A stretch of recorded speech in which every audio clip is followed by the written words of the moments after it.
Hello.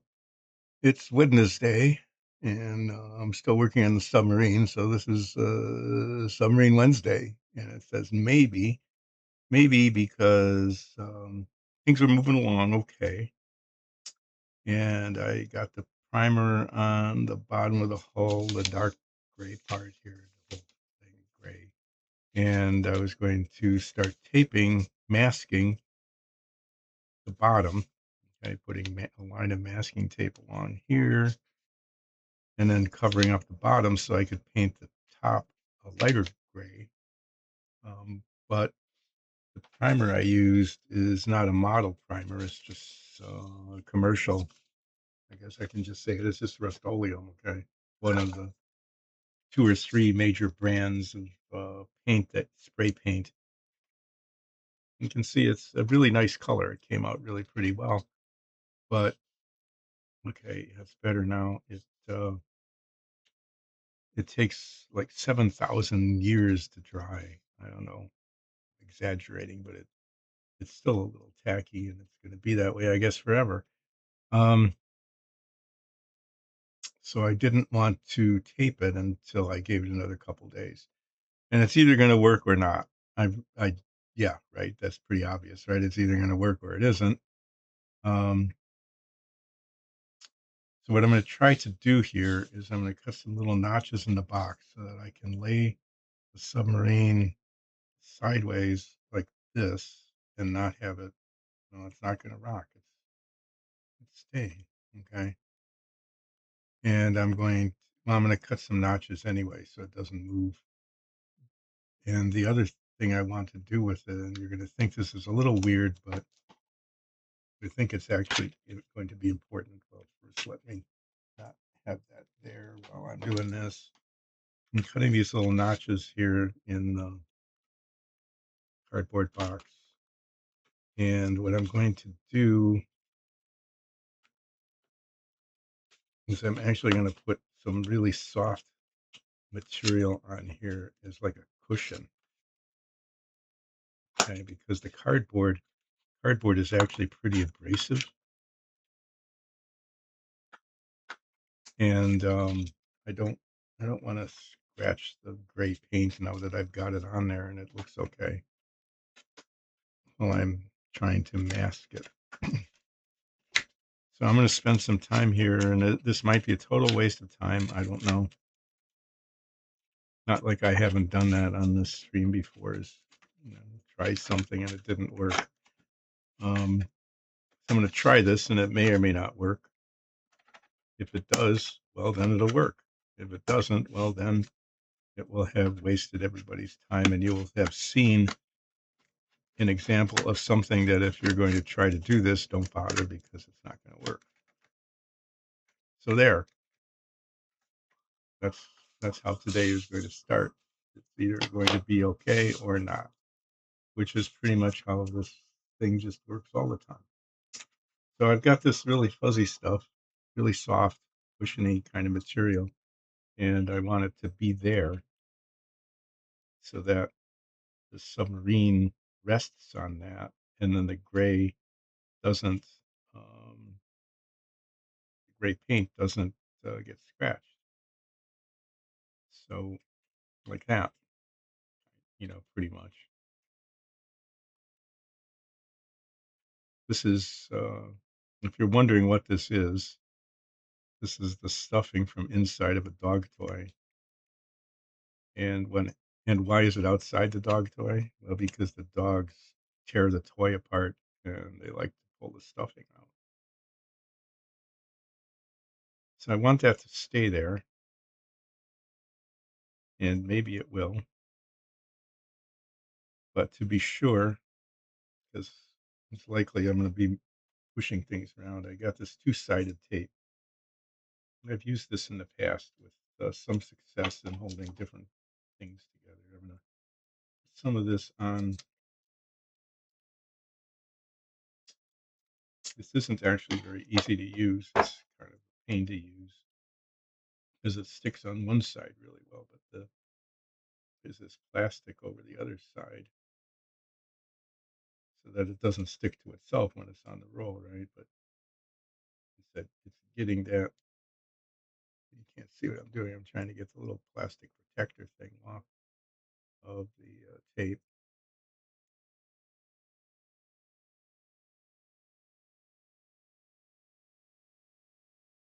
It's actually possible to do this. I know it's possible because I've done it before. It doesn't mean that it will actually happen today. Can't see close up with these on.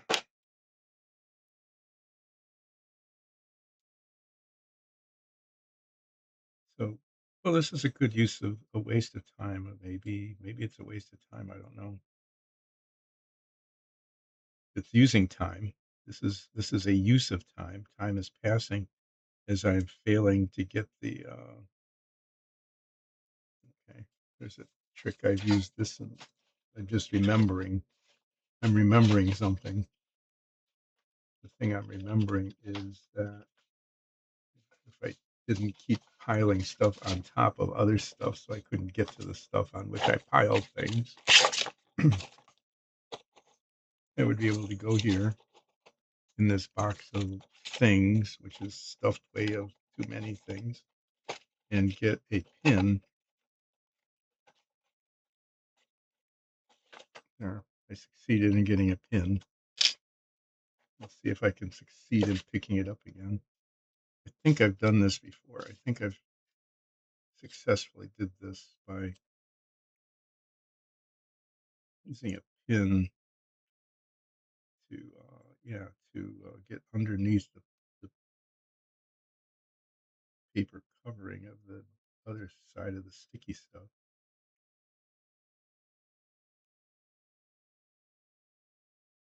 And yeah, just to creating an opening there.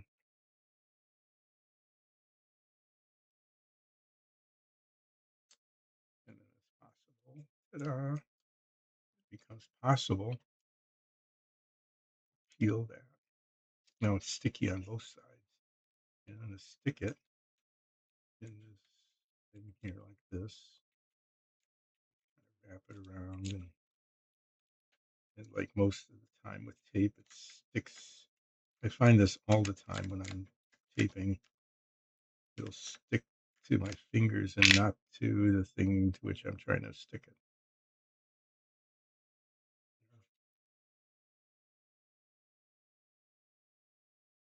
Yeah, but it's not flopping off, so that might work. Let's see. Do it again on the other side here.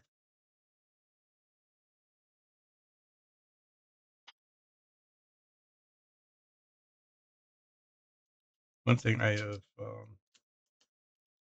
100% accomplished is I have created a pile of trash, of just garbage that's in the way. Here, show it to you.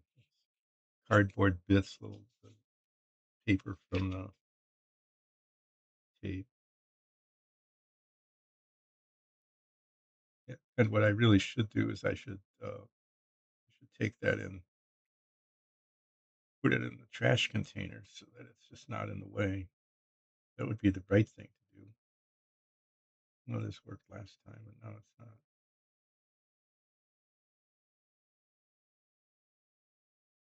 That would be the correct thing to do is to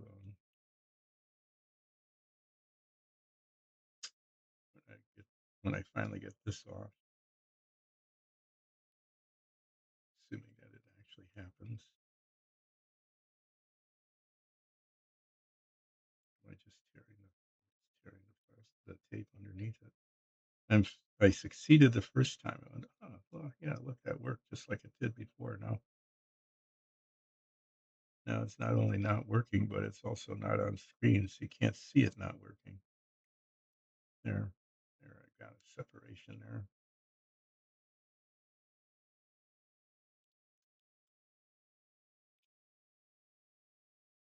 Pin back in the box. Hopefully, it won't be lost forever.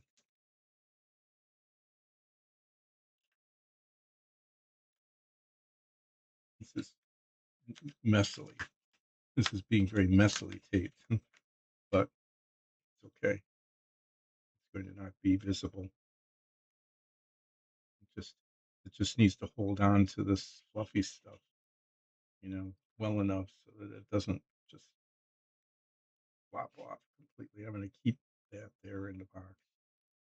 And just like I told myself, what you probably really should do, besides just piling everything up everywhere, is get rid of the trash. I'm going to do that. Here I am getting rid of trash. Okay.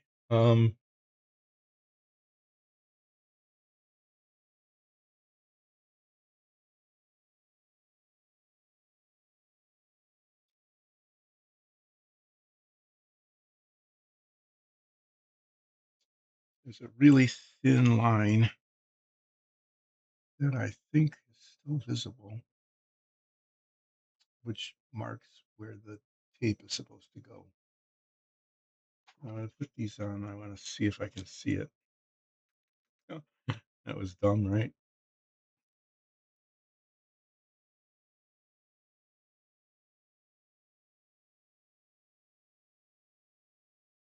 Mm.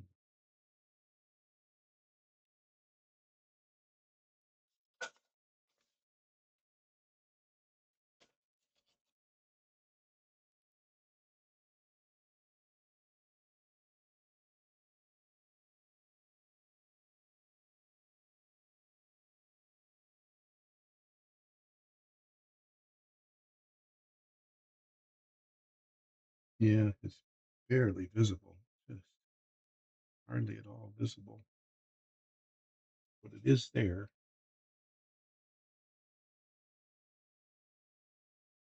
And I also have this as kind of a guide. The line goes just underneath these things here, and then along the side,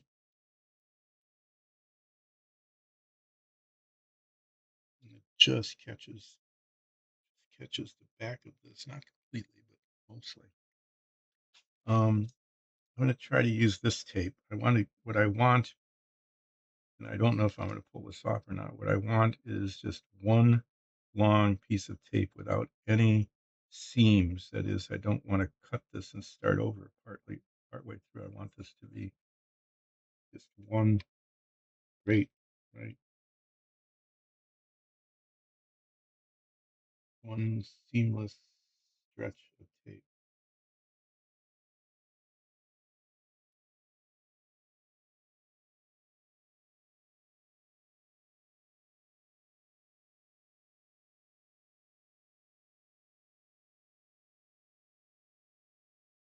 Fit? Oh, no, it's not going to fit.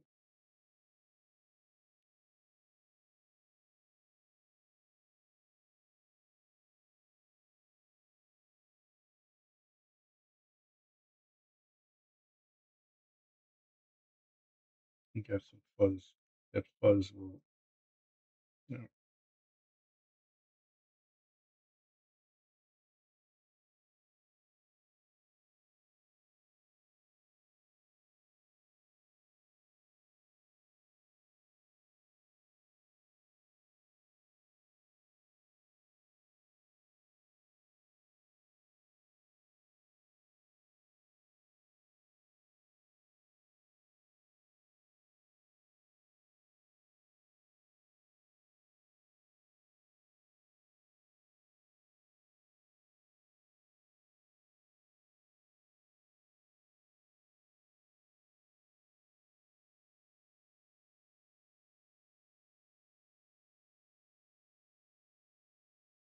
okay. I don't want to do this, but I need to.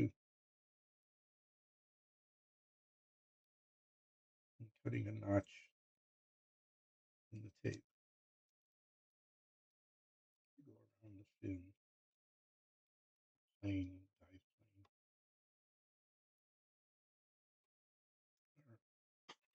plane. It'll be a little bit of a challenge. No, don't. Oh, I didn't want to crimp in the tape.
Okay, that line,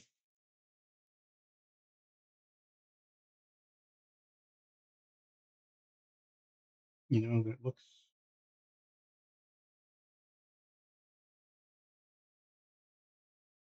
pretty good along here. Goes down, but it just kind of has to.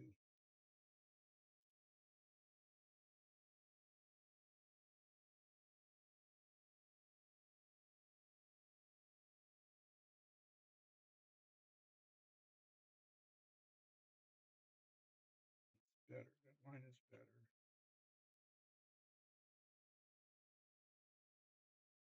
Okay, now I just want to tape down all along here. Make sure it's nice and tight against the wall without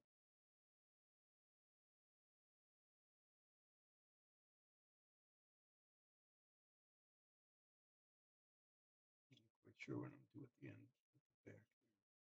The front here is not a problem. It just goes around the front.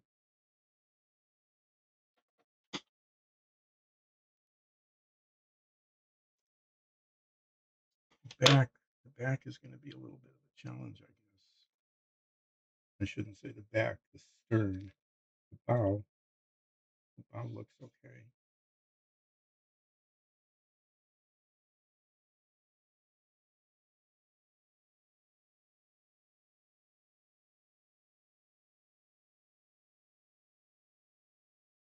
Stern.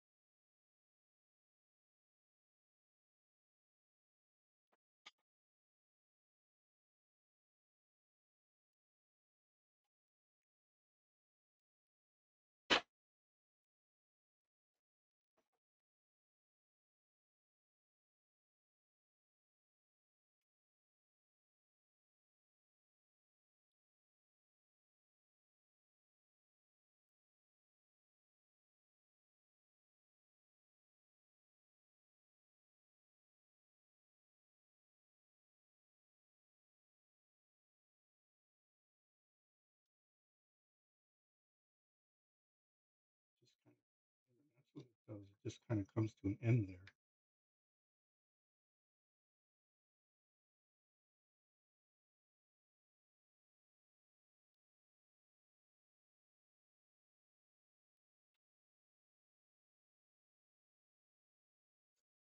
Halfway up, a little bit further up.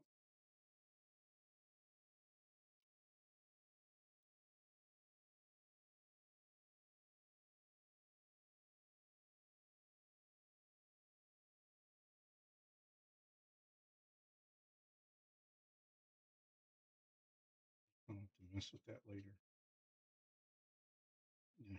I hope it wasn't exactly what I hope it isn't what will happen. And I said mess with it.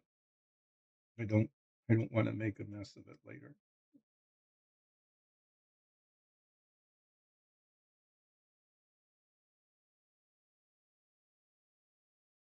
Okay. So the situation here now is that if I flip this over, I guess it'll be okay.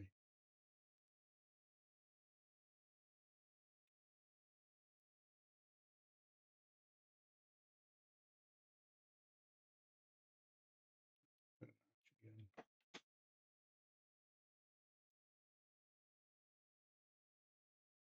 I'll do this time before I apply the tape. Yeah, maybe I will.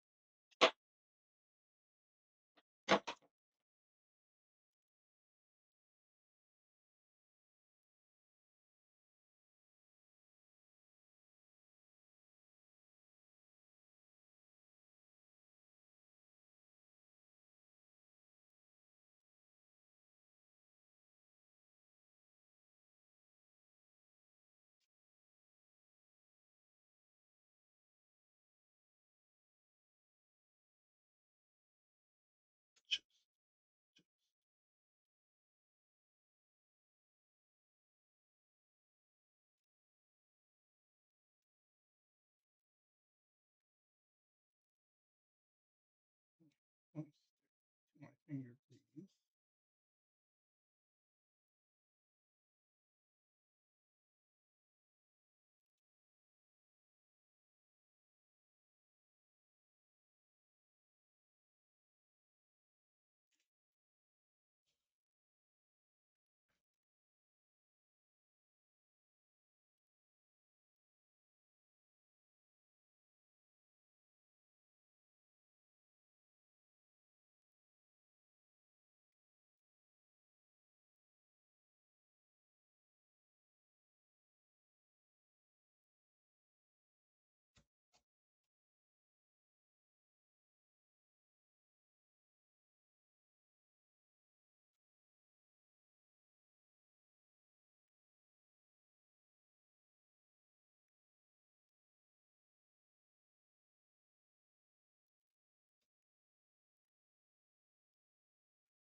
I'm trying to get it right on that line there.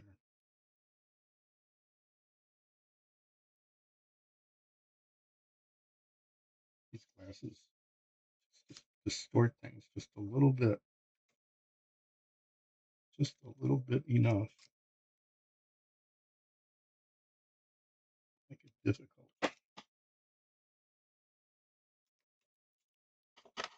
Okay. So and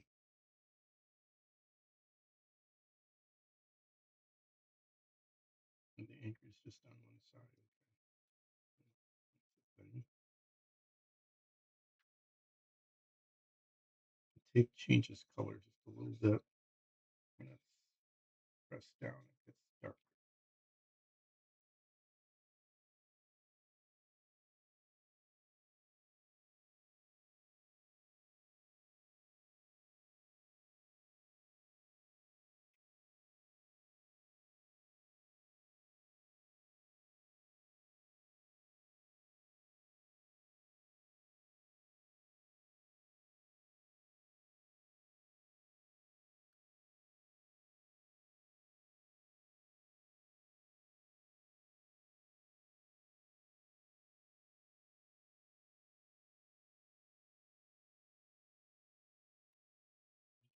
So what I need to do next is get the bow and the stern taped.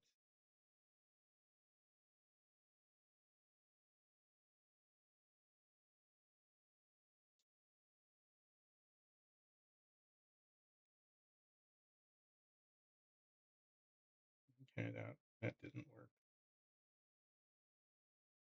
There's something wrong with it.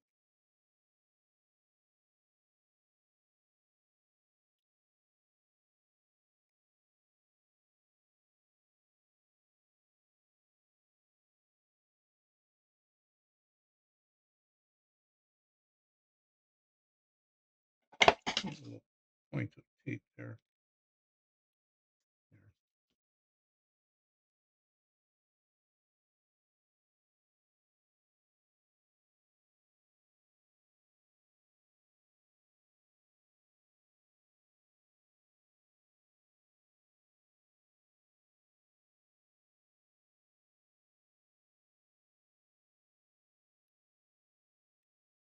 Piece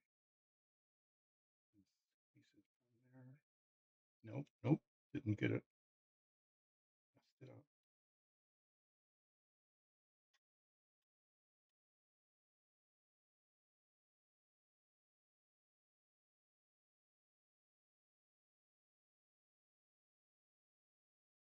Trying to match it exactly to the other side.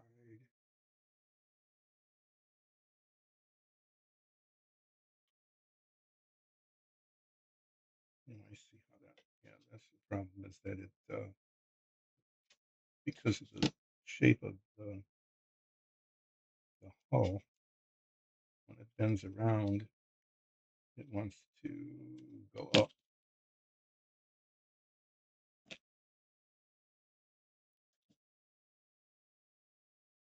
That was the problem with the other corner.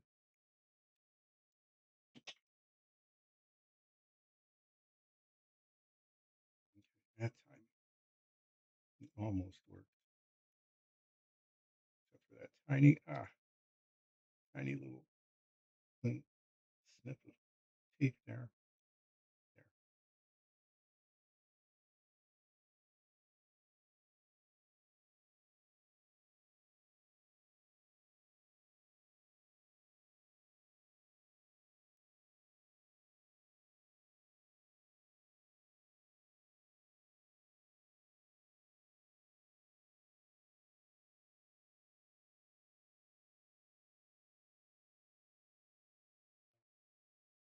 No, it didn't come right. This primer is still tacky. It's so weird.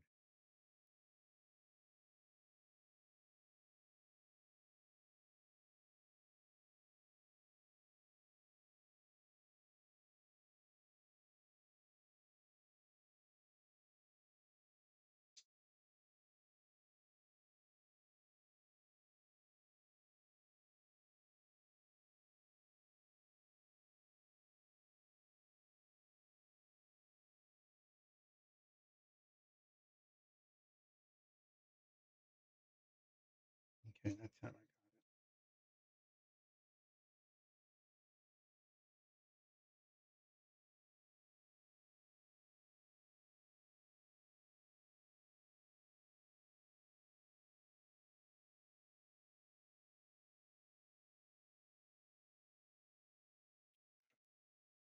I have to figure out what to do about the stern here. This is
okay, so what I need to do there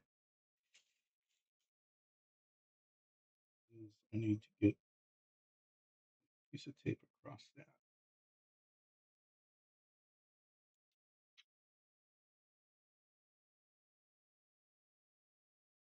I'm actually going to cut a good deal of this away.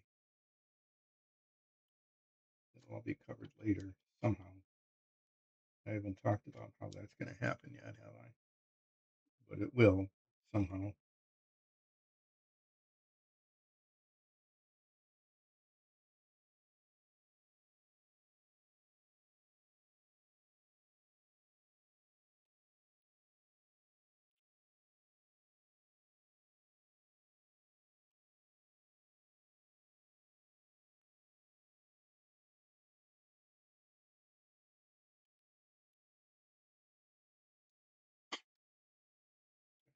So what I'm going to try to do here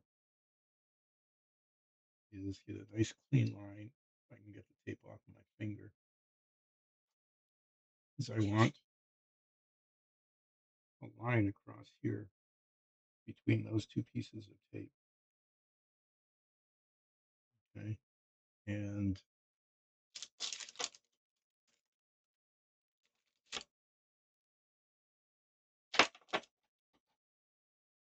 it has to be just the right width.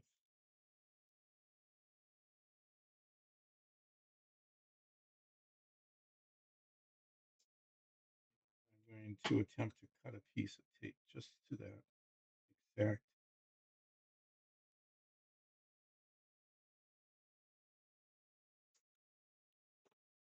Too big.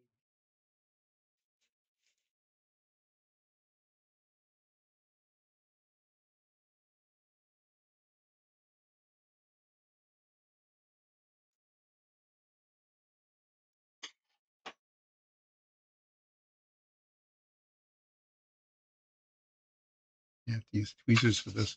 But the thing is, what happens, of course, is that the tape sticks to the tweezers and not to the surface to which I'm applying it.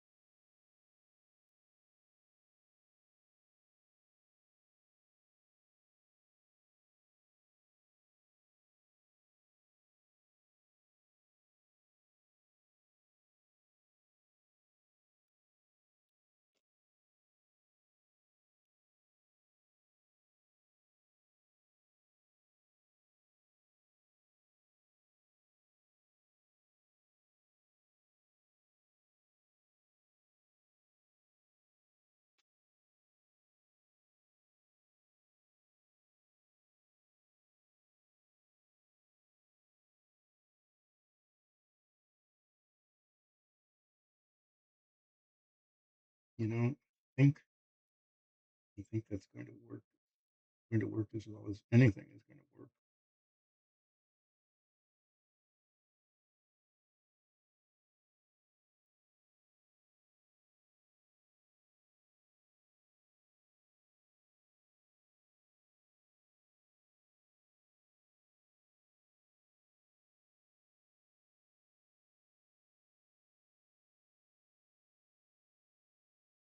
Rounding off the corners there.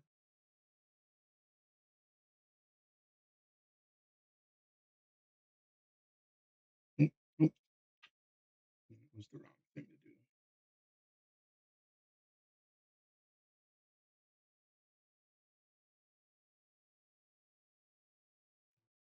Have to push the tape down.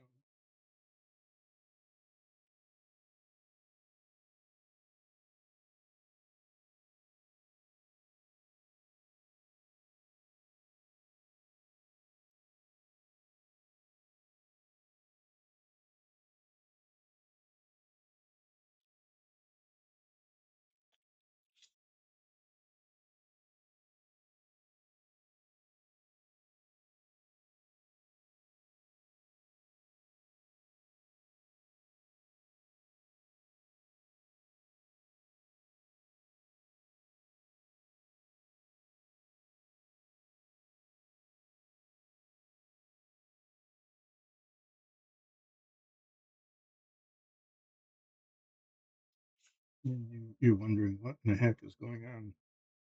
Well, what's going on is I'm making tiny little micro adjustments to the tape here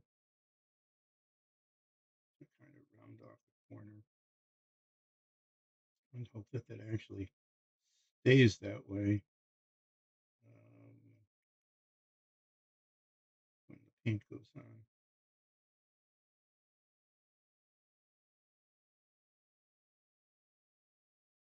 Okay, now what I need to do is wrap the bottom of this.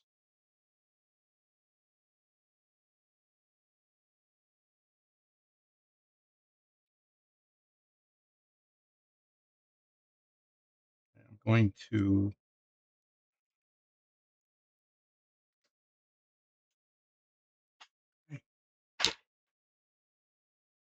Hi, thanks for joining in. Sorry, I had to get up and lean over because my eyes are so bad and I don't have my large screen chat screen, my large print chat screen that hasn't been working in a while. And so in order to read what you had written, which was to say hello, hello, I needed to get up there and say hi. Thanks for joining in. I am masking the hull of the submarine, the bottom. It's going to stay this dark gray color, but I need to mask it so that when I paint the top of this a lighter gray color, it doesn't get covered in the other color paint. I'm not really, you know, I'm not a master modeler. This isn't a how-to show. This is sometimes it's very much a how not to show. Okay. I haven't had a significant oops yet today, but odds are pretty high that there will be one somewhere before I'm finished for today.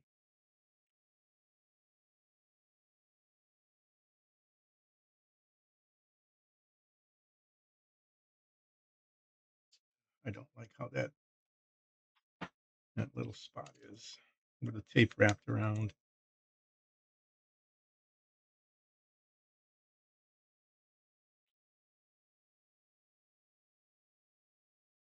It's just the tiniest little bit.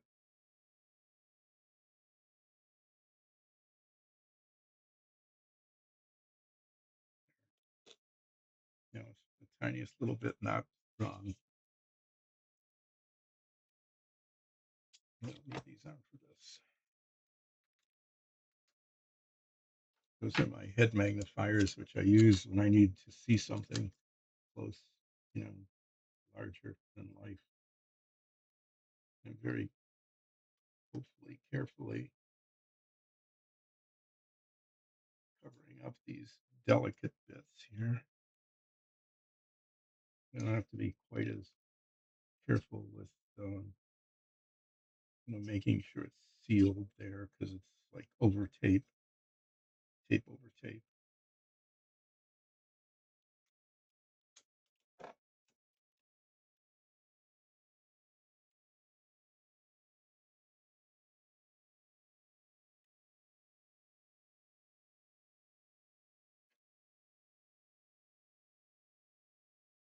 Mostly what I'm trying to do is cover it up without breaking them.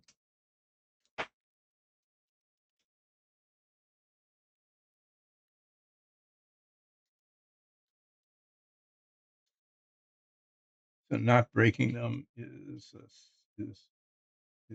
significant victory. Not breaking.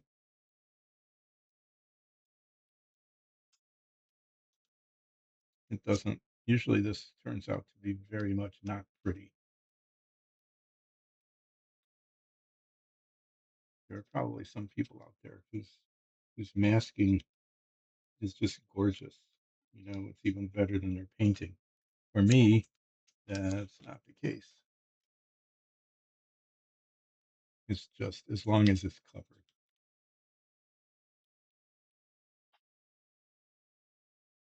Okay, as long as it's covered, and there's a spot where it's not. I go through a lot of masking tape doing this, don't I? Yeah.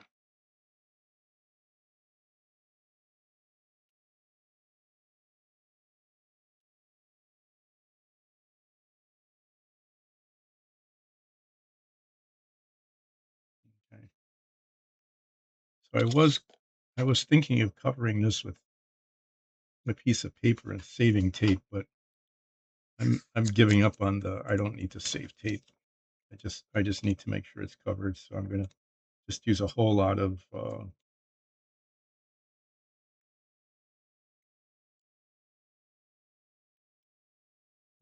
expensive masking tape instead of using cheap masking tape.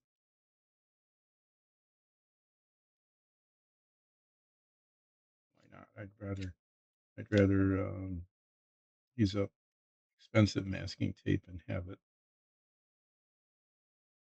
covered nicely, not nicely, just covered. Okay, with tape that's likely to be able to come off without messing up the paint underneath.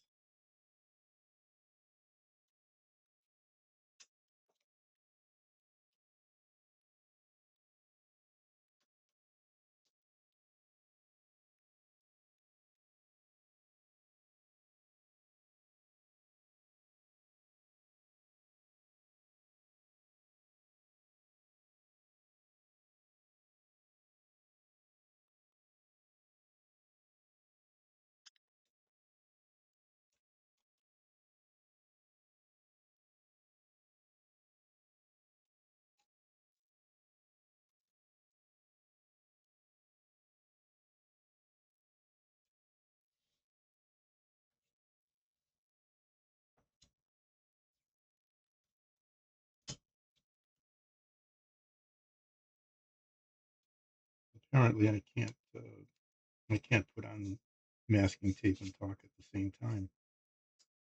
There's a lot of things I thought, you know, there are several things I can't do at the same time, but I thought I could do this.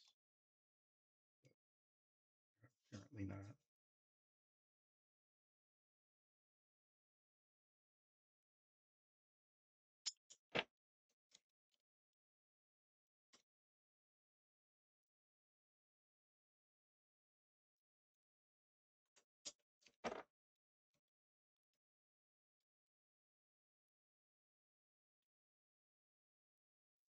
You probably get the other side better if I turned it around, so I'm going to do that.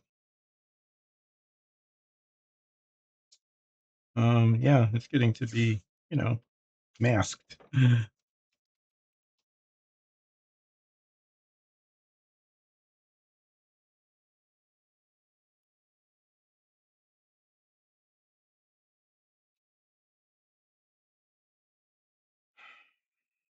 lost the end. There it is. So when I'm done, so I have to stop saying so. My New Year's resolution last year was there's two of them every year. Last year, the New Year's resolution was to keep my work surface clean and to stop saying a certain word. And that word was whatever. You say, whatever, why? Because I would say it all the time and I just got tired of saying it. So I actually was successful. I think I said over the last year, which was not this year, it was 2025. I think I ended up saying whatever maybe two or three times instead of constantly.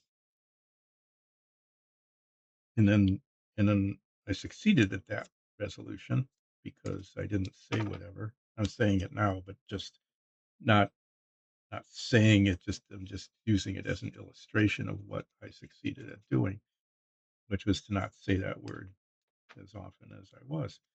And so, but I succeeded at that, but I totally failed. I mean, completely failed at keeping my work surface clear. So for 2026, oh yeah, wow, there's a spot.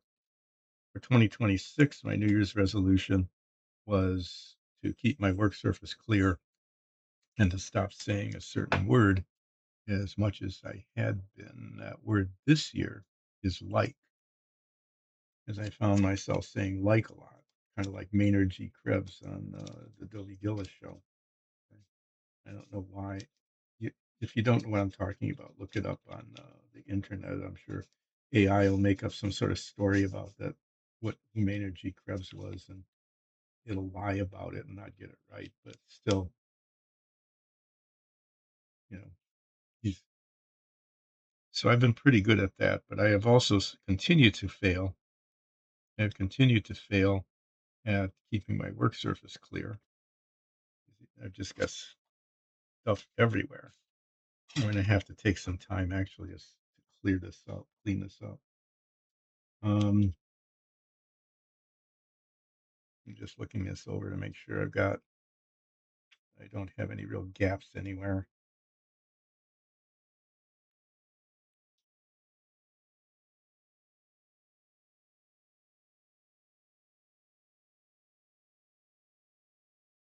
I don't see any. Huh. Well, there's one potential gap. Um, but I'm continuing to fail at keeping my work surface clear.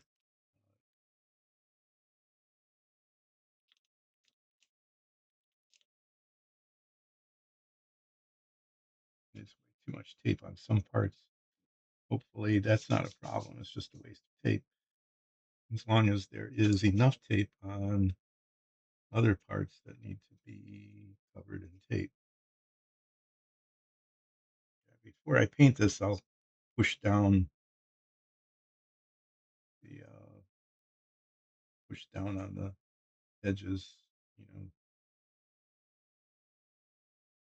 make sure that they're sealed. But that looks okay. So what will happen now, I'm going to turn this over and set that there. What's going to happen now is I'm going to attach the stuff to the top of the top of the submarine. I've got the conning tower and some pieces of a cable cutter, some guns, some antennas, just a lot of little parts. All these little parts in here, these little parts all get attached up here somewhere, right? And these little parts get attached except for the propellers. I'm not going to do those yet because they go on a part that's already taped over. And then there's this big part. This big part goes here,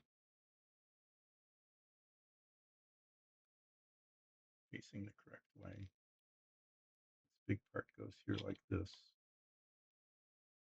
That'll be on there first probably because smaller parts, lots of smaller parts go on that. I don't need to have the sticky stuff, the fluffy stuff there anymore, but it's really not in the way.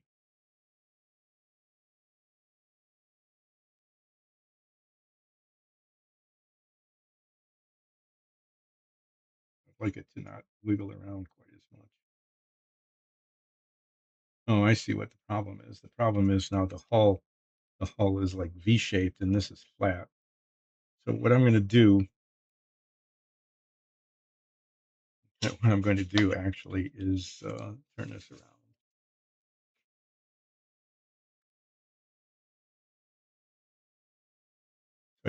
I'm not going to need the padding because it's taped, right? I don't have to worry about that. I don't have to worry about scratching the paint because it's taped over. So what I'm going to do is I'm going to cut some like V-shaped V-shaped openings here in the cardboard. I don't know if that's going to work or not. I've got more of these boxes. If I mess this up too much, well, that's the way it is.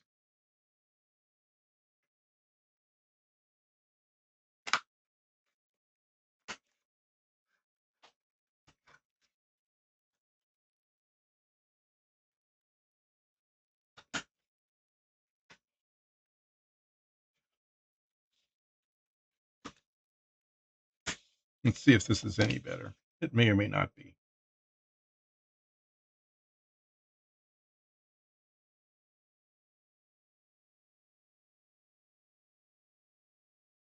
It actually needs to be more V'd, a sharper V.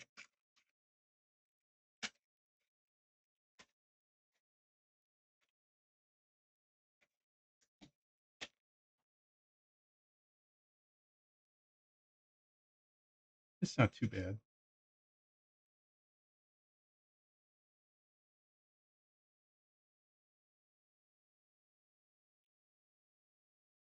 We can use some of this little padding to pop it up maybe. There. Okay, well,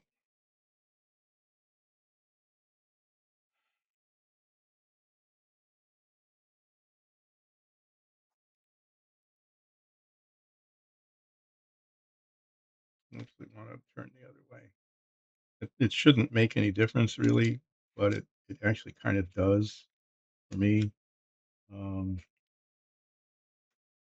have the stern back here and the bow up here. It just makes it a little easier.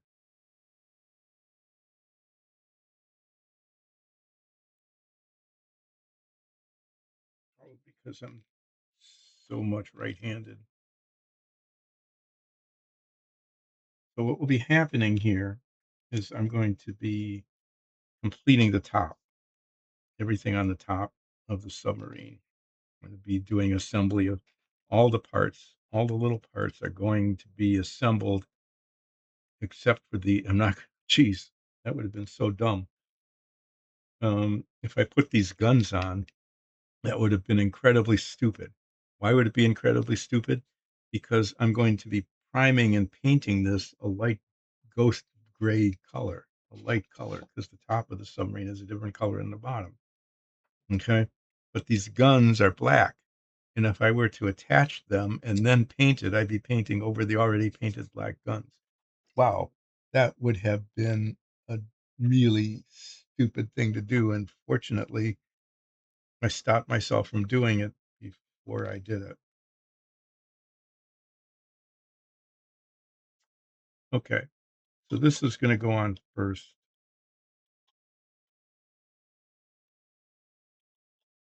This is going on first because other parts get attached to this, okay? And I want that to be on there before I start attaching the things that go into these little holes, some of which are guns, and as I just said, if they were guns, they're not going on. Okay. I'm going to put the model cement on the inside edges of these and hope that I get it lined up right when I set it down so that it doesn't move around too much. That's why I don't use CA glue.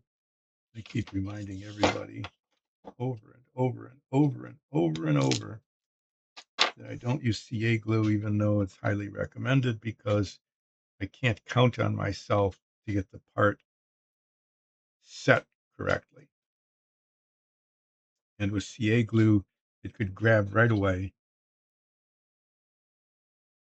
okay, and set, and then I have to break the parts apart in order to reset them. So I used to use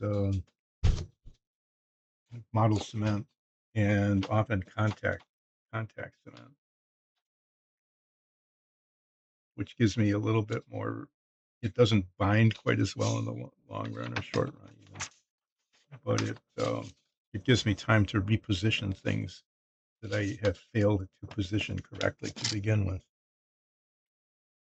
I'm going to need those instructions in a little while. Tell me what goes where, but right now what I need is a little piece. It's a big piece of paper that I use to squeeze out a little bit of the cement here. Time is it getting to be 11? Time is usually, usually I have accomplished almost nothing in an hour. This is kind of weird. I got the taping done, the masking done adequately in in under an hour. Well, I'm going to do the assembly here. I am going to take a break at roughly 11:30, though. And we get the assembly done as much as I can. And if well, what will happen then is that I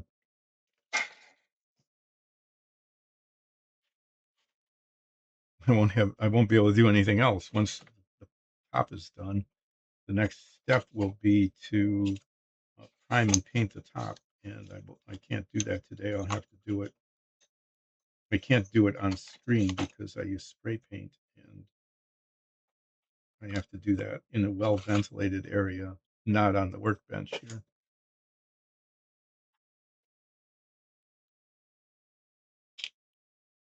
This is a little really. This always comes with a tube of cement. Is they send you this really little fine wire because the cement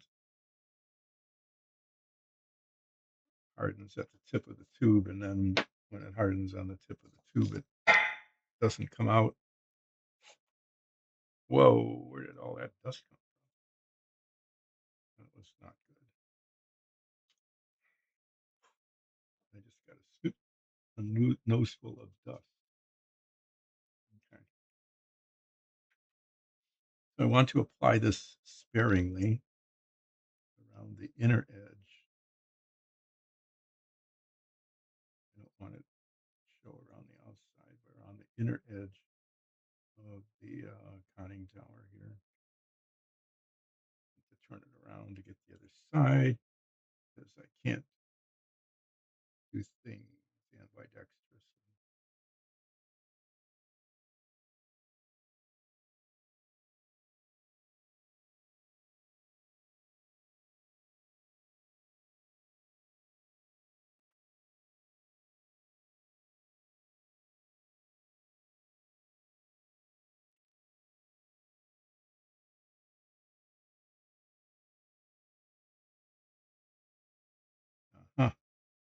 is doesn't wiggle. It is where it's supposed to be. So I'm going to hold that. They recommend holding it for a couple of minutes, and even though it, you know, it's not, there's no tension on the parts pulling them apart. I want them to set on there tightly. So I'm going to watch the second hand. There's a wall clock I'm staring at. That seems to be working. Yeah, there's the second hand. I'm seeing it now.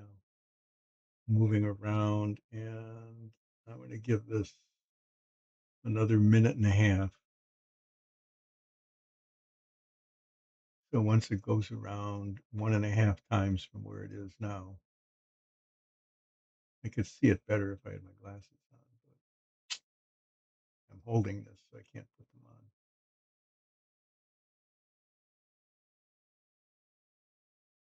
Yeah, there it is. The seconds pass slowly. It's amazing how long a second is when you're just doing something like this, waiting for cement to set.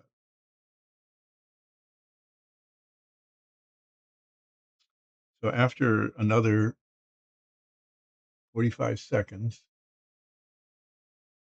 I'm going to just not hold this anymore and then look at the instructions to see. I need to see which parts go where.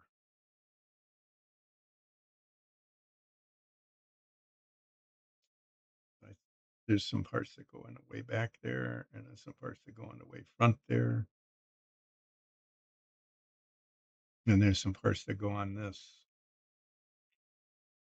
And I will continue to remember, not to put on the guns because I don't want them to be painted over.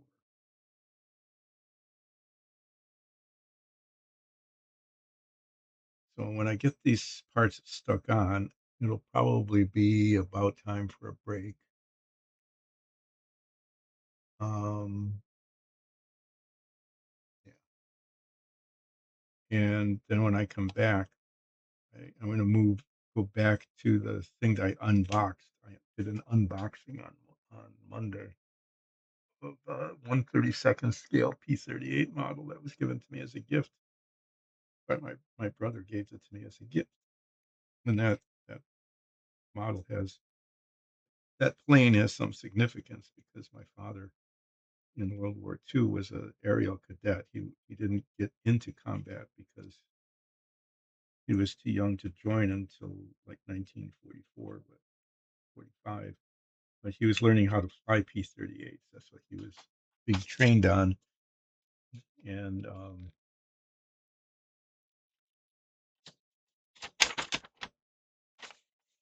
here, there's instructions.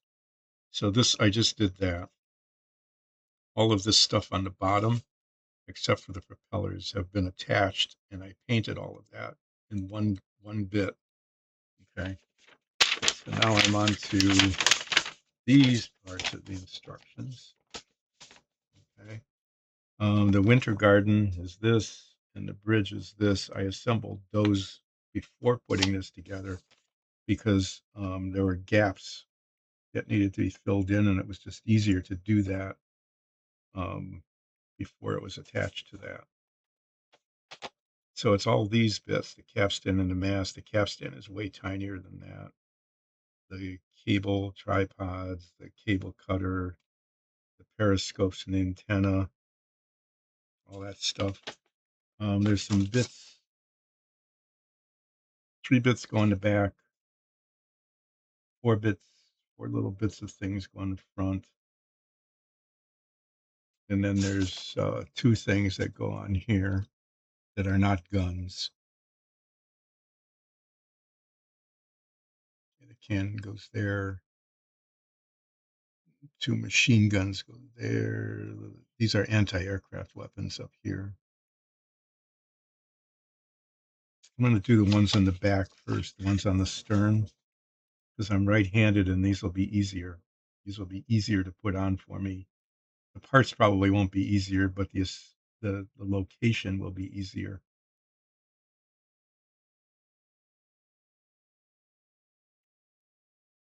Um, isn't the best thing to do, but I need, what I'm going to do is dump these parts onto a piece of paper towel in here so I can find them.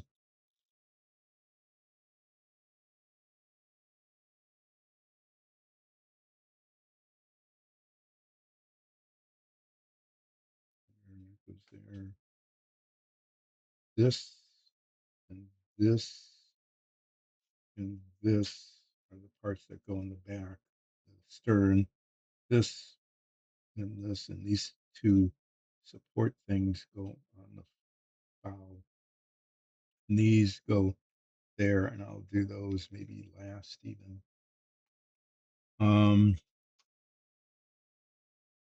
Wow. I really would like this to be under a box as well, because like the cap, some of these are really tiny parts, and if I were to drop them, especially the capstan, that would be a total disaster. So I'm going to, will this fit under here? Let's see.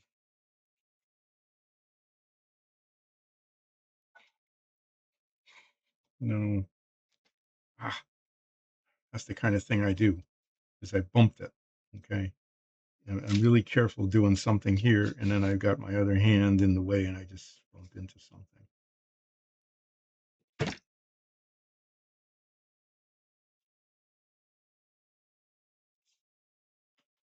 Okay. I'm going to put just a piece of paper towel under here. I'm going to curl up the edge, fold up the edge. I don't really have a box, but what I can have is like a safety net. So what I'm going to do is I'm actually going to attach the tiniest part first, the capstan. This is the part that's most likely to get lost. It goes here. The mast goes there. The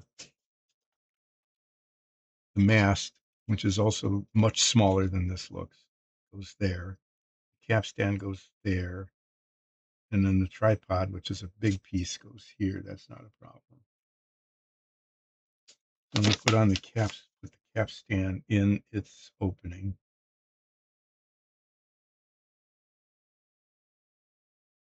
And I'm doing that first because if I get it on there and don't lose it, I can, I can sigh a sigh of relief and go, ooh, one potential disaster averted. That's what I'm hoping to have happen here, is that this will go on here.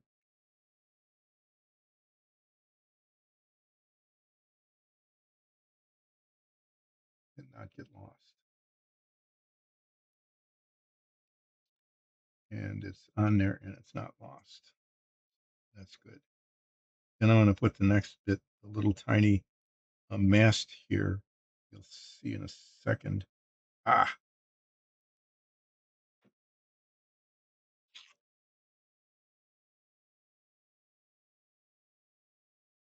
that's another reason I don't use CA glue.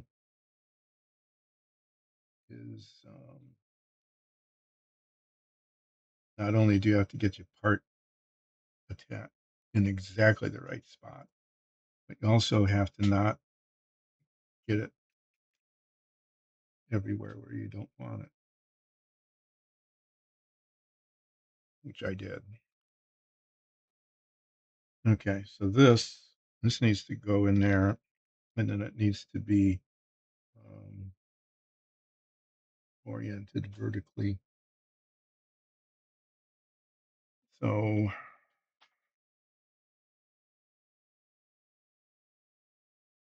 do that. What I really need is an absolutely tiny little precise 90-degree angle measurer thing, right angle thing. But in the absence of having one, see, that's the other thing too, is CA glue. I would not have been able to make these little adjustments. Maybe I would have, but I would have practically no time to do it. Whereas now I've got some time.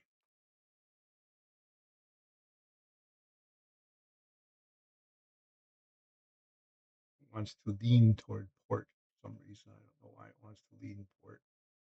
Stop leaning port.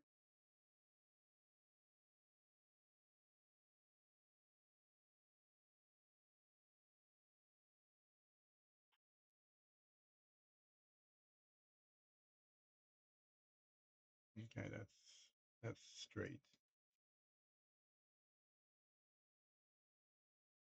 Um, so there's some parts attached. This is stop flopping around. All right, I have not test fit this yet. These bits are supposed to go here and here. And this somehow to the tips of these are supposed to be very fine wires that are connected. They become an antenna, like a radio antenna.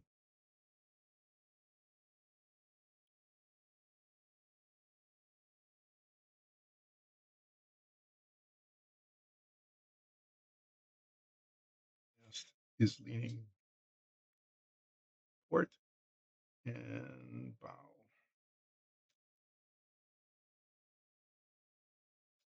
Okay.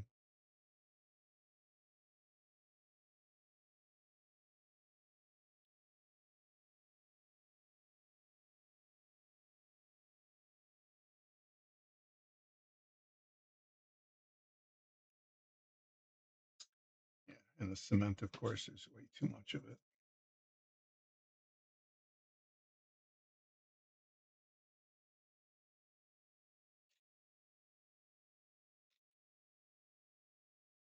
This is supposed to be like one of these super precise applicators, but they never are. Need to be like twice as precise as they actually are in terms of how much of that cement comes out.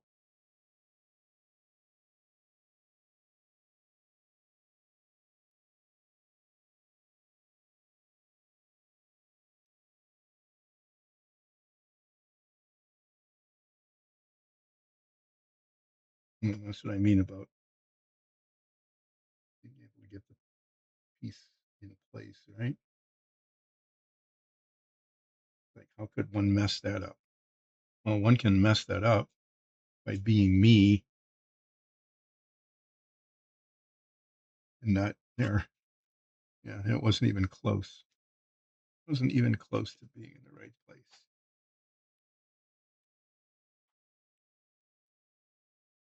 No, see, with CA glue, that would have been quite a disaster.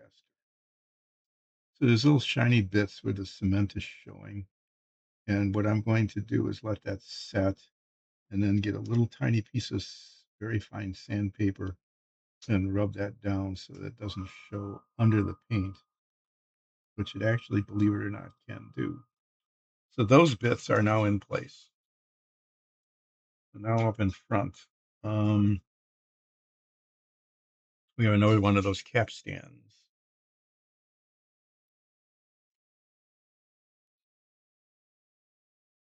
Going to put a safety barrier up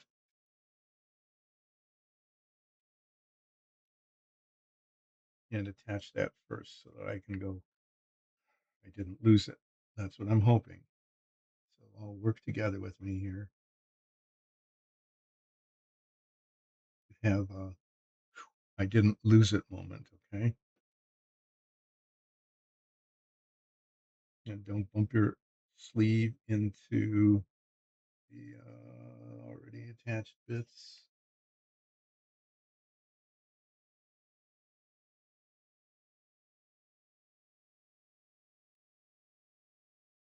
There. That little bit is attached, and I didn't lose it. Okay, now this is going to be a little trickier. There's a lot of parts to this. This one, this goes here. This is a cable cutter. Okay, that's pretty straightforward. But then there's these supports that go underneath it, And so what I'm going to have to do is I'm going to attach these supports first. They go here,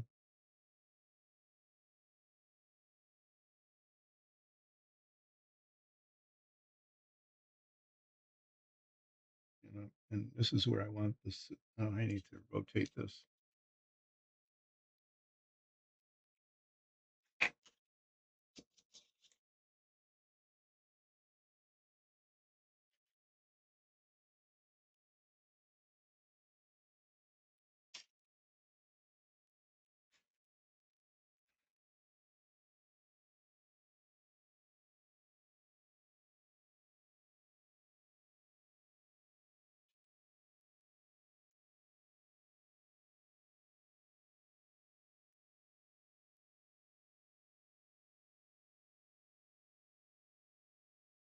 I need to rotate it because I'm right-handed, right? One goes here like this. The other one goes behind it. And then this other part, I want them to be able to move back and forth. This cement goes on the top of each of those two and here. And then this goes on and it needs to attach like here and the other one back here. So all three of these pieces need to end up somehow they need to be aligned correctly. And I'm hoping that I'm able that's actually what happens.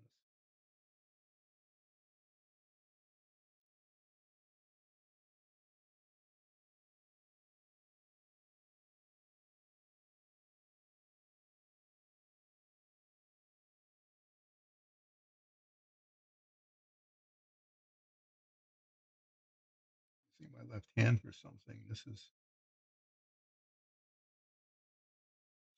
risky. I'm going to put those on and then the cement there and on the top of each of them. Do this one first.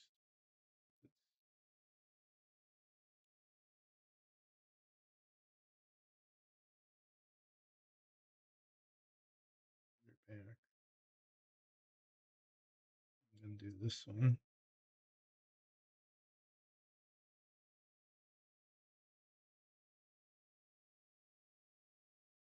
Okay, they're in their notches.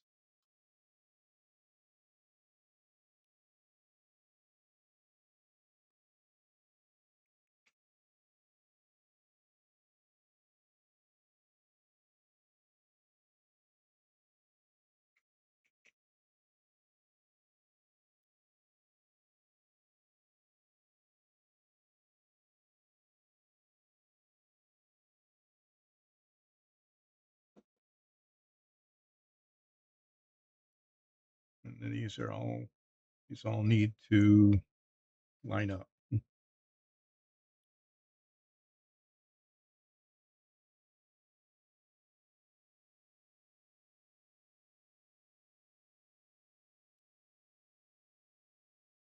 You would think, yeah,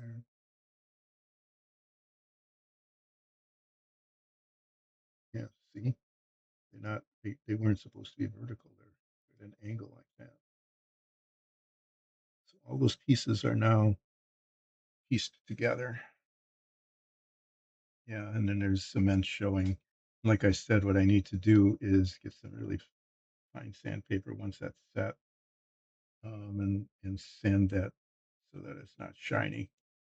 I learned a lesson several times the hard way, and I was still tempted to do it is to wipe it off, but that just spreads it around, and the marring of the surface that occurs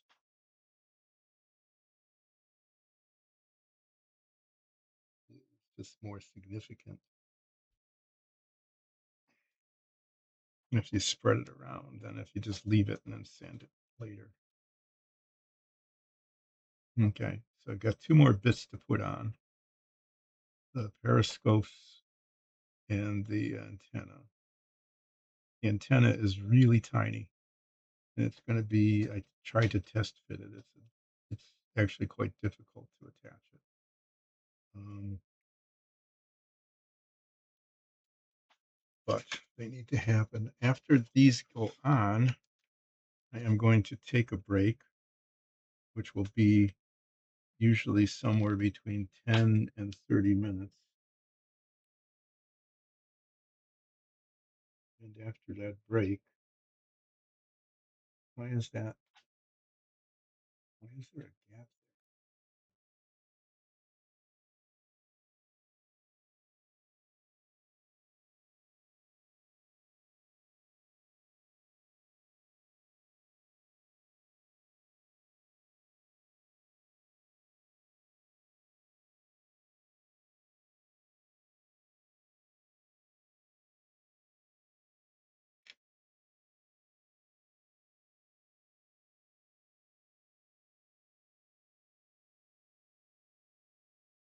Yeah, so after the break, um, I'm going to go, I'll do a recap, a review of what's happened here and what will happen, and a preview of what will happen next.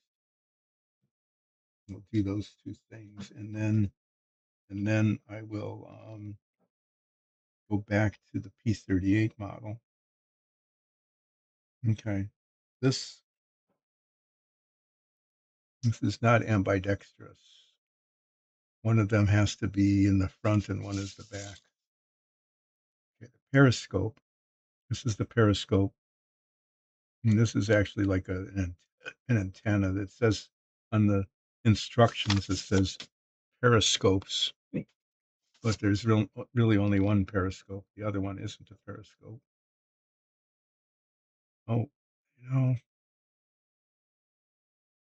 I'm feeling I'm going to have to do a little bit of sanding here first. Sorry, but I need to because it's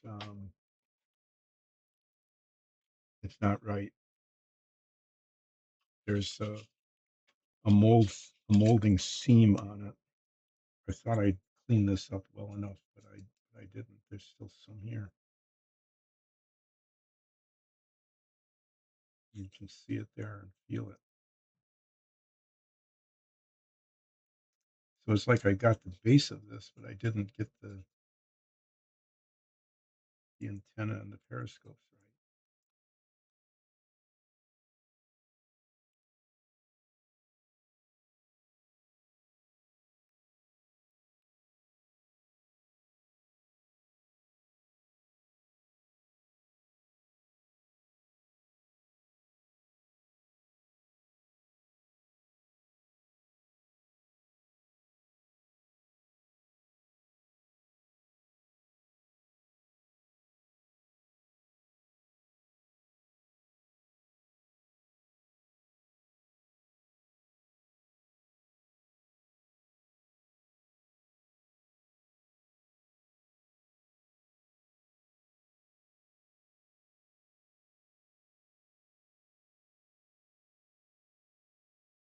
right. Oh, sorry. Yeah, let me just stop talking there while I was sanding this. I was thinking about not not breaking them as I'm doing this, not not putting torsion on them, or you know, putting too much flexion. I don't want to put some flexion on there so that they would snap off. That would be a really bad thing. But it looks like I spent all my time on the base of this and I didn't get rid of the mold seams on the verticals here. And these are a pretty prominent part of the model. People will look at them and say, oh, there's the periscope. That really shouldn't have that ridge on it like that. And I would say, yep, I missed that. It was a failure. And but now I can say, oh, no, I caught it just in time, just barely in time to keep it from being a serious flaw. No, it's just going to be maybe a modest flaw. Yeah. So pretty much what happened is I just ran my finger over it, and that's how I detected that it hadn't been cleaned up or cleaned down, however, whichever direction that the cleaning goes. It hadn't been cleaned.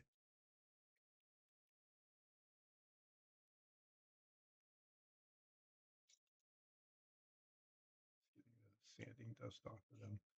At least I should at least test fit them, shouldn't I? And make sure that they go in there.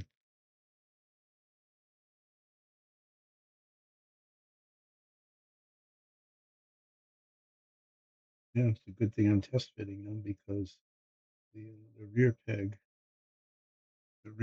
here doesn't go in the rear hole. That would have been bad if there'd been cement there. It would have been smeared around all over everywhere. It would have been a mess. So I need to make it somewhat smaller.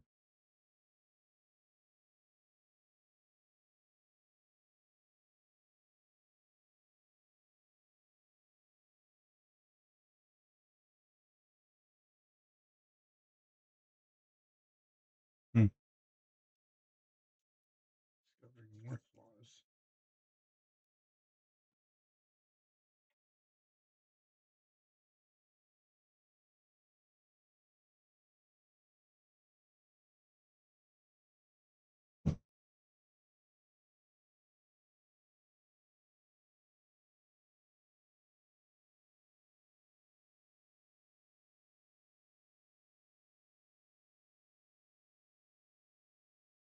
At least I was okay.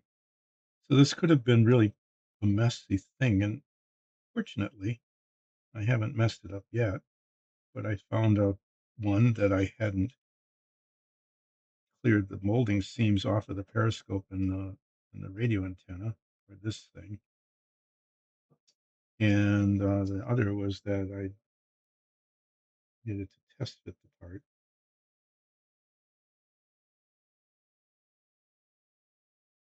And it's just not going in there.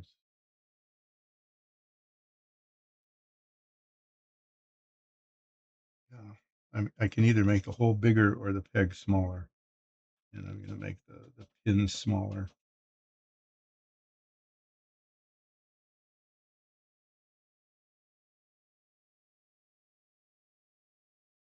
I have some twist drills, but this is easier actually. It takes a little longer, but it it's an easier way to do it.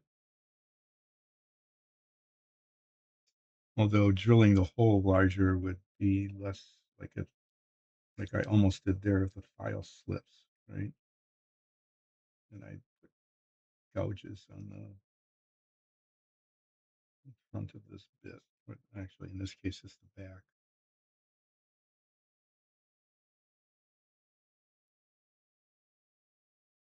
No, it's closer.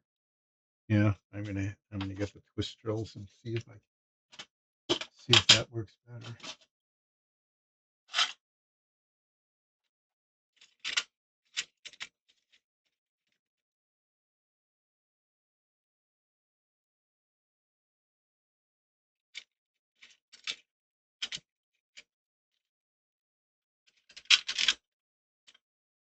Tiny little drill bits.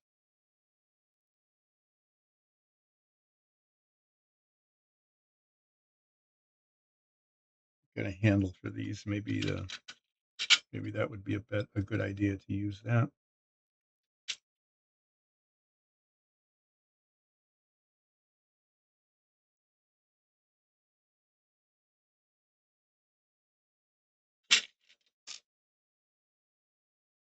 Yeah, I was kind of wondering how I would yeah if this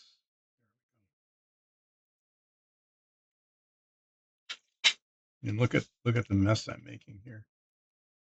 Stuff all over the place. Files and sandpaper and paper towels and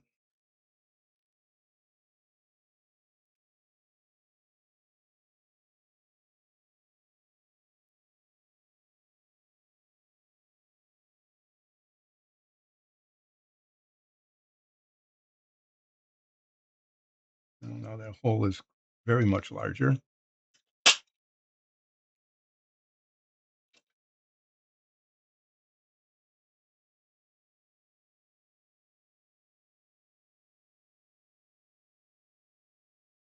Hmm.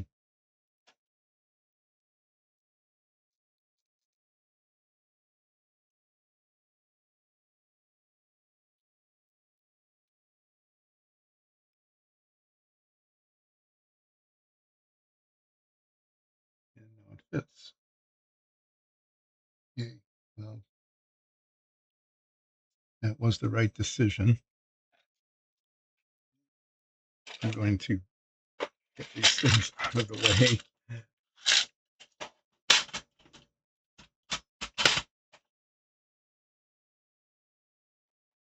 And there's a little bit of excess plastic right there. Let's see if I can wipe that off.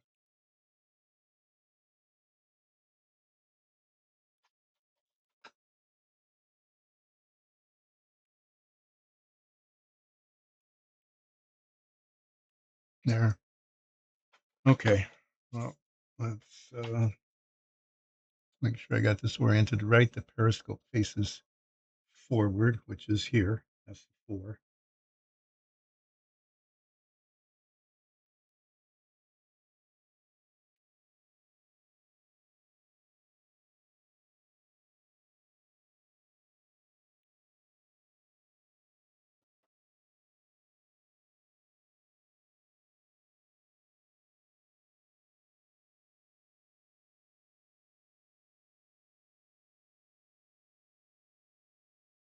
And then the tricky bit.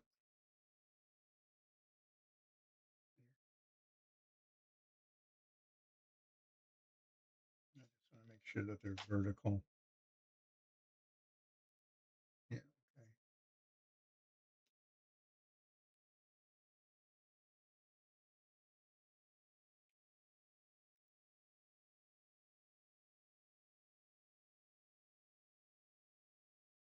Where did I get little bits of cement?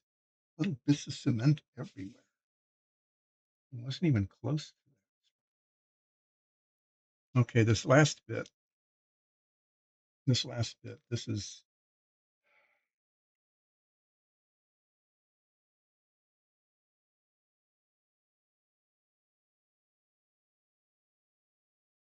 this goes here.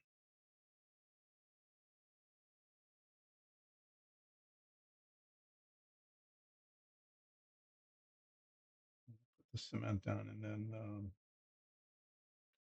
really find out, see if I can actually get that on there. I tested this thing once or twice. It's really not easy.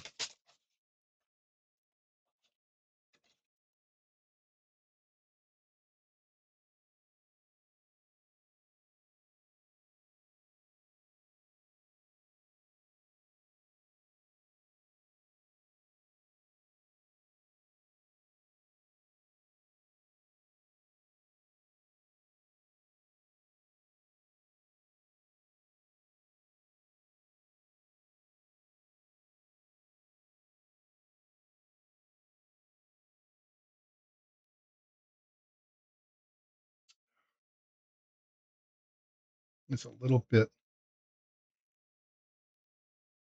I need, I need that piece of sandpaper that I tossed away.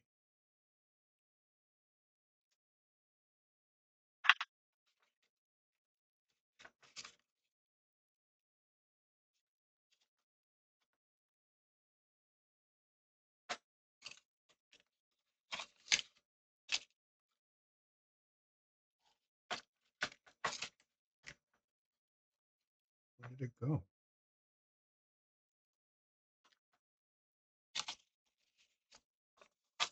I had those 2 scraps of sandpaper.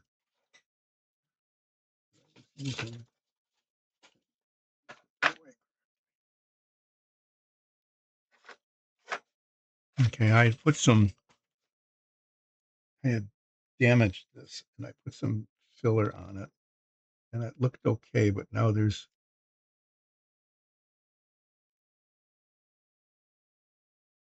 tiny things showing there.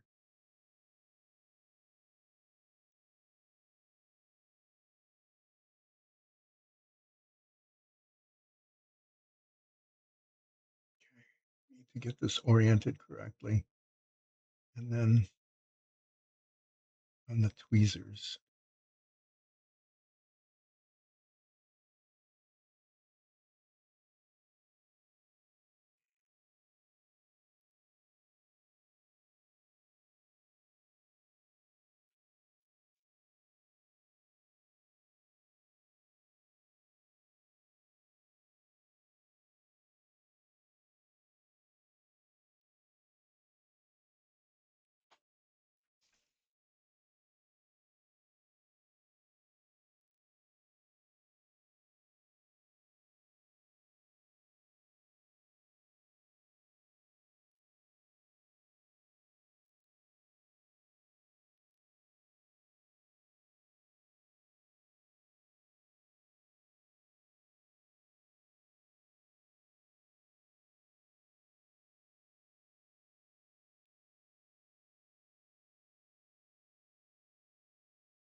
I think this would be easier with a pin. I really, when I come back from break, I'm going to spend some time cleaning up. This is just such a mess. This is all full of big pieces of sandpaper that are getting in the way. There was a reason I had them there, but it turns out to be a bad reason.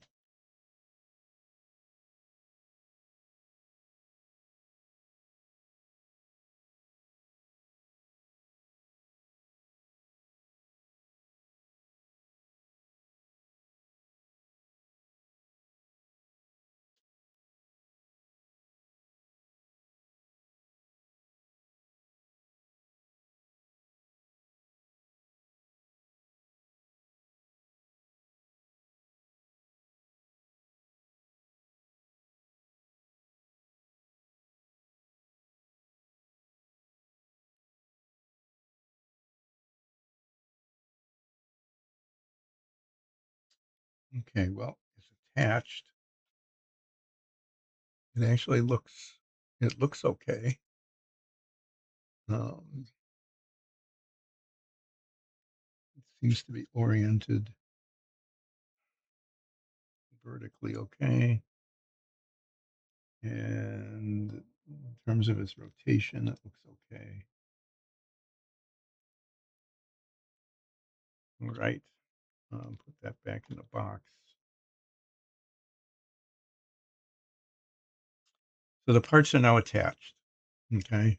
Um, I've got the conning tower, the periscopes, the little antenna, the bits go on the back here.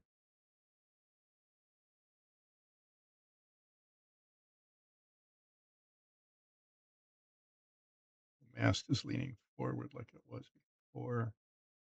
Like it's pretty well set now. There's not much I can do.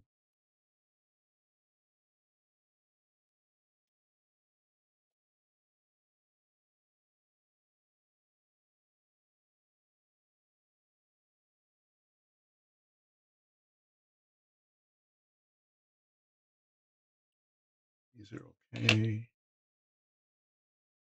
It seems to be okay. I've got a little bit of plastic I want to scrape off there later. Okay. I'm going to take a break. I'll be back in somewhere between 10 and 30 minutes. And when I get back, I'm going to go over what has been done and what is going to happen next. Okay. But between now and then, I, yeah, I'm going to put the break screen on so that people know why there's nothing happening if there's a break. But I did stuff. This is ready for the next step, and it actually went. I think it went okay. I think it went okay. We'll see what happens when I go on to the next step, which is going to be cleaning this up a little bit, and then off screen, I will be priming all of this, and then painting it a light gray color. And then after that, I'm gonna unmask it, and I hope it looks okay. Because then if it looks okay after it's unmasked, then I just need to put the guns on and, the propellers. And maybe this is just a really difficult thing to do. See these really fine wires here? Those are antennas. And they say to use fine wire or string to do that. Um, there's actually two of them that come up from the stern, attached here and here, and then something in the back, and then come up to here and here, they attach here and here. That's what those are for. And then on the front, it goes from the very front actually underneath here up to the radio, the antenna there. Um, I, I might, I might attempt to do that on maybe, oh, I'll get some thread, but I don't know how to attach it. A drop of epoxy, maybe? Tiny drop of epoxy. What's that?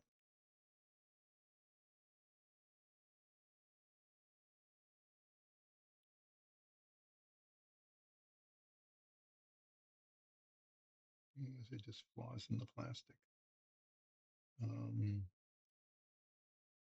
yeah, there, there's there's a discoloration from when I had to file out flashing inside the railing on the market garden, or what is it? Winter garden. This is called a winter garden. I have no idea why.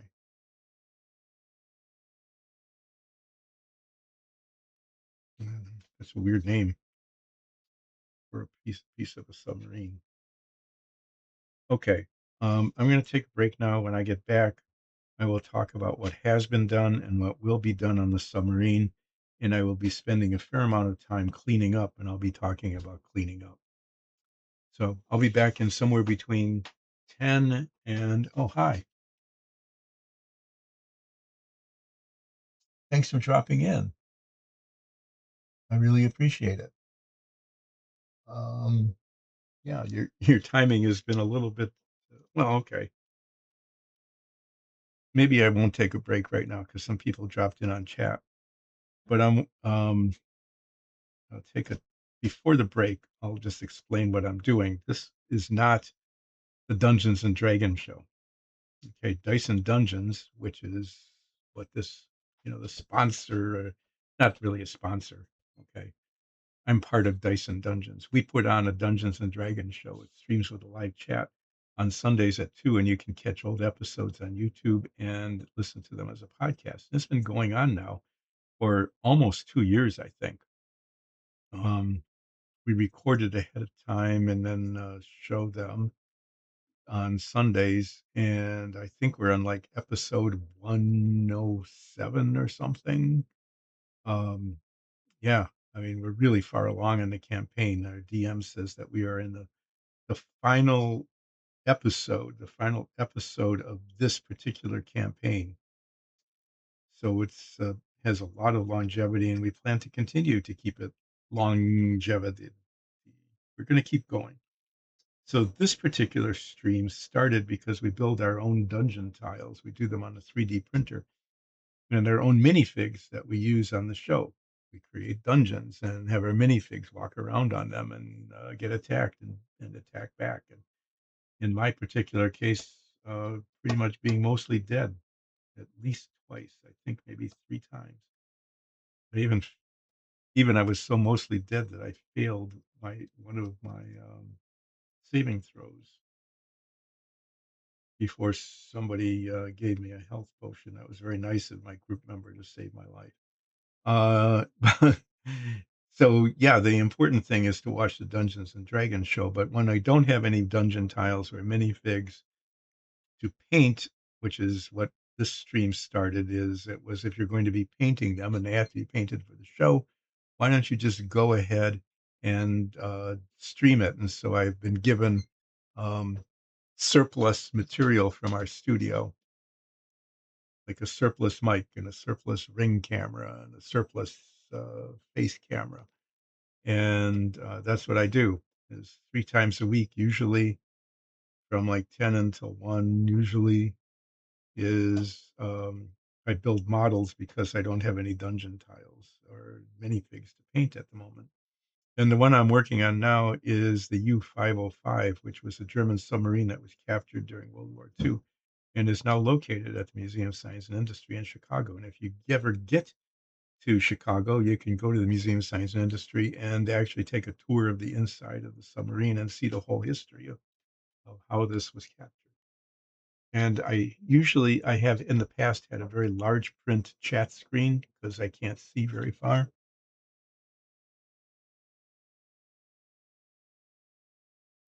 Thank you. That's really really nice. Um, this is I made a list of all the models that I built so far because it was hard for me to remember over the last couple of years. This is the 10th one I'm working on. I started out by making a Think Eliminator. That's another whole story. This one, the George Washington Renwall Cutaway Submarine, took a year. It was really ambitious, and it came out pretty decent. And then I did an Apollo. I'm really proud of the Savoia S-21. That was a gift that was given to me by David Wong, one of the members of Dyson Dungeons, who plays Nines, our Tabaxi Bard. The Savoia S-21 is Porco Rosso's plane, and it came as a 1/48th scale kit, and that's the scale that I really like to work on for planes and things. And that one, I should show it to people again sometime. It came out really pretty well. I think a solid A minus, maybe even an A, not an A plus. But for me, in terms of quality. And then I did a fun thing. I did the Enterprise original series Command Bridge, and then another nostalgia thing for me, the 65 Lotus Ford Indy Winner, which was not a very good model because it was actually a model of the 1964 not win Indy Winner that they somewhat modified. And then a Pogo and then a GT350 and a Ratfink in between, going back to that. And now I'm working on the U505. I should put that on. Well, I'll put it on the list when I'm finished. And when I get back from the break, I actually need to take a break. I have to be honest about that. I need to take a break. I will talk about the next model that I'm going to be working on, which is going to take the rest of my life. It just seems even as, if not more challenging than the Renwall submarine. But thanks, guys, for dropping in. I really appreciate it and showing up in chat, and especially the compliment. I appreciate that very much. I will be back, hopefully, just to be a really short break. I'm dog watching this week, and some of next week as well. And if they need attention, and sometimes they do, last Friday I took a break at 11:30. I said I'll be back in 10 minutes, and the dogs didn't need to go out until the break was going to be over, and then I extended. So, but I will be back as quickly as I can. And if the dogs don't need attention, I'll be back in about 10 minutes.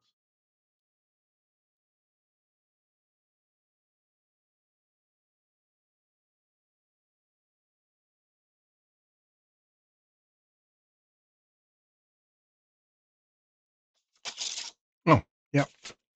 So I don't know how long that actually was, but I'm guessing it was between 10 and 30 minutes. Um,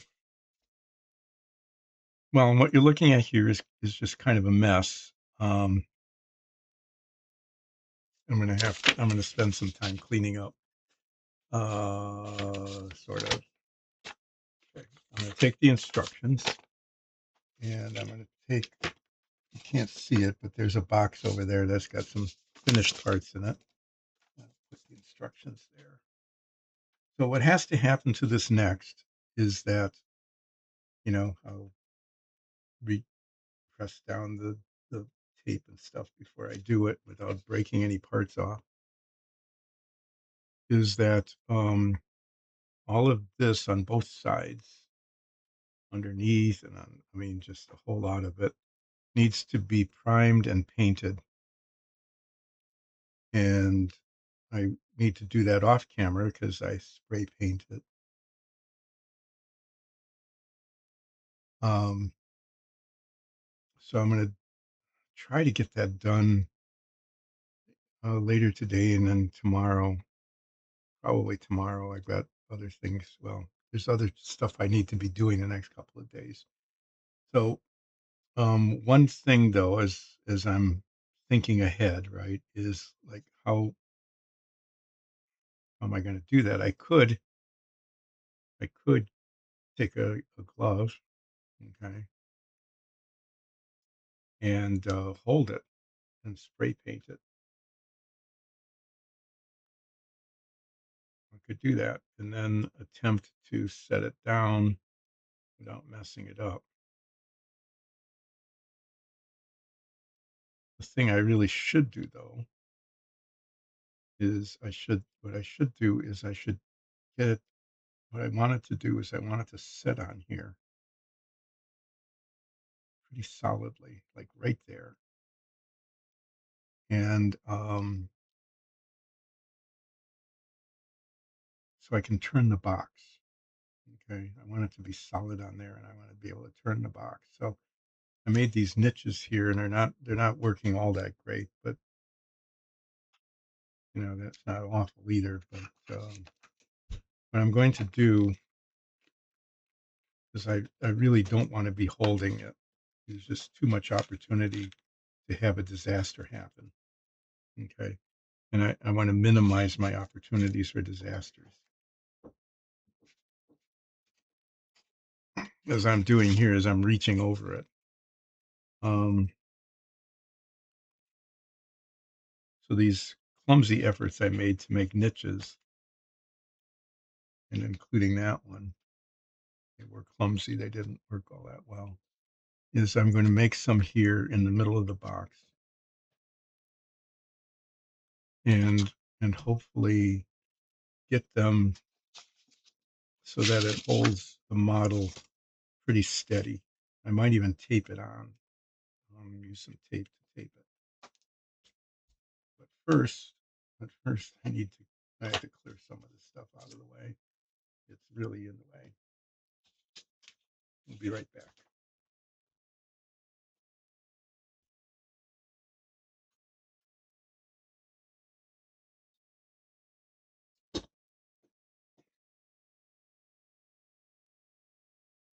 I want it to sit up higher too. So I'm going to make small notches that kind of match the keel.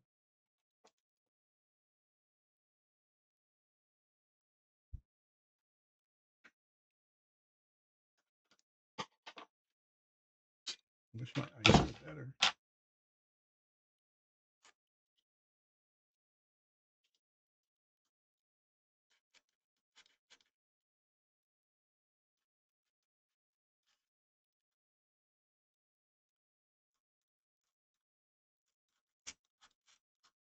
They don't have to be pretty, they just need to be effective, right?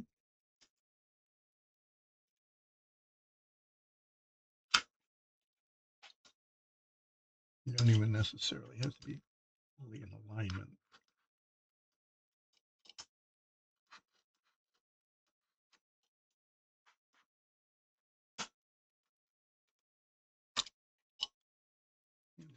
Use a very sharp knife and cut toward myself. That's a really good idea.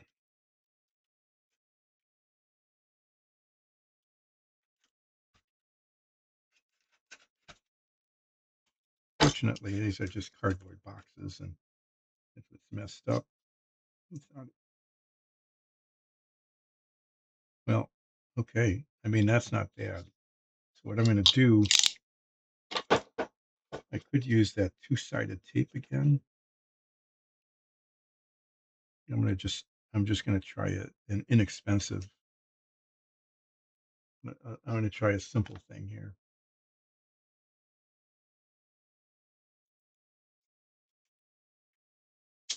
I'm just going to wrap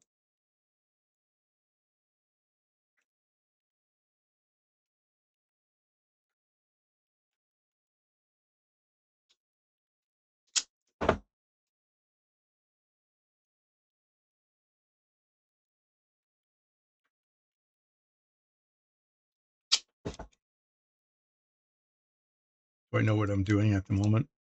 To be honest, no, not really. I'm putting some tape on here and rolling it onto itself to make a sticky thing.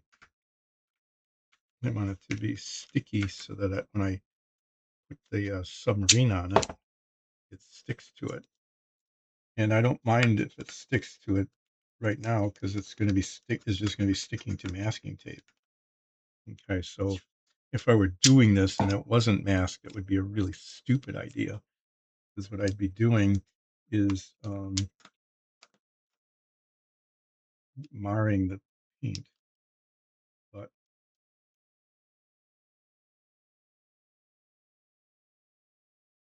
that that's actually working. It doesn't move.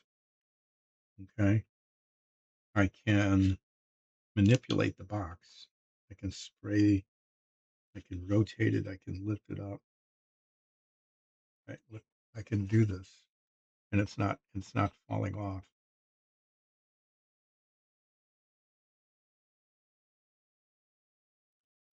Okay, well that's actually working, and so I'm going to not mess with this. Okay, I'm going to just say that what I've got here is a thing to not be messed with. So between now and sometime in the future, I'm going to try to do this before Friday. I'm not going to guarantee anything because I never know what other chores come up. Okay, and I know it doesn't take long to just spray this, but I'm going to have to prime it and then probably put 2 coats of finish on it because I'm gonna just there's just spots that are gonna get missed. I just know that there are gonna be spots missed. So I'm gonna try to prime it today. Try anyway. Um, at least get 1 coat of primer on sometime today, and then tomorrow I've got the entire day, a whole day.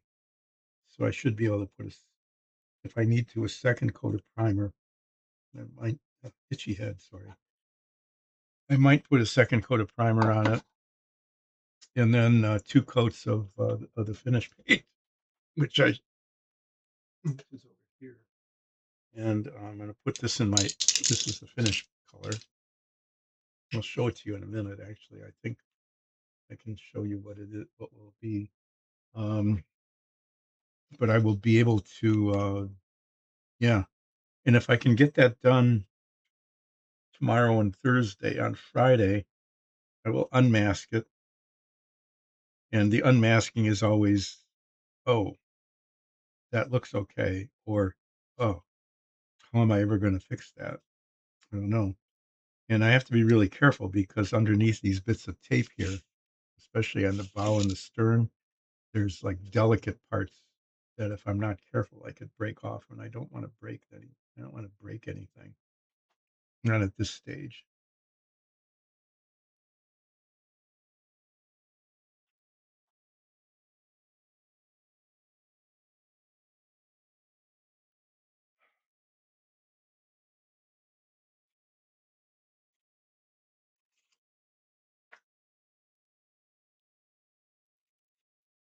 I'm just seeing all sorts of little flaws where, oh yeah, it's one thing I need to do. So before I paint anything, I need to go over where I've cemented stuff, where there are things that I recently cemented, and what I want to do is use this really fine sandpaper and sand down any glossy spots, the little glossy spots that are left from where the cement oozed out. So the tools I'm going to need are my fingers and this piece of sandpaper. I'm just going to keep this here with the model. And I'm not going to do the sanding now because the cement's not fully set. Need to get the dust off without breaking anything. That's the trick. So in terms of final preparation, um, there's the masking tape all along the edges here. Is I'm going to run my fingers over that to make sure it's sealed well, and hopefully do that without, like, I'm bumping into these already. Do that without breaking anything. I'm going to go around and look at spots that, like this, that might need a little bit of extra sanding because there's a little flaw there. That may or may not show through the paint.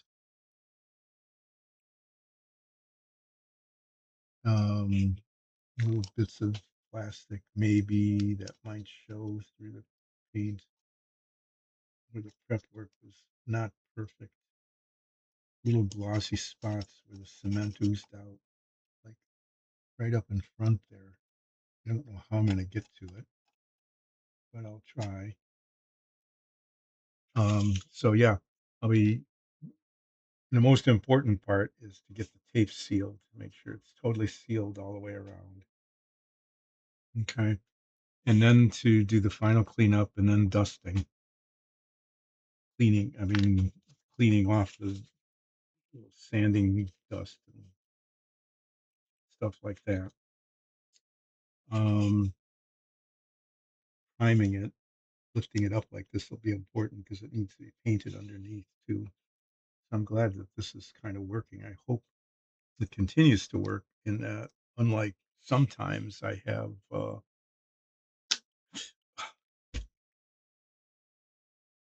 see what I did is I moved my hand carefully and then I moved it back and I smashed it right. I smashed it right into the periscopes.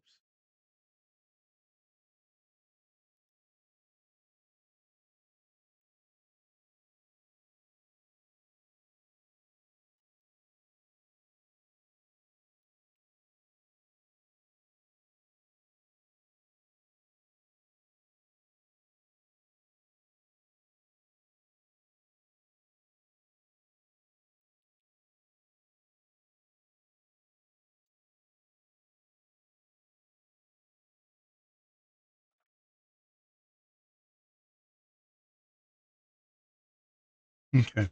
Well, I'm going to stop messing with it now because I'm as I get into the last like hour of the stream. What is it? Can't read the clock anymore. The last half hour of this, the last hour of the stream. Um, I start doing things like I bump into the periscopes. I could have broken them off right there before I really got anywhere. Um, so yeah, um, what will happen is I will go over this one more time with really fine sandpaper, try to get any bright spots that are left over from the cement and any little bits of excess plastic that seem to be showing from my efforts to get the things cleaned up, you know, when I did filing and sanding.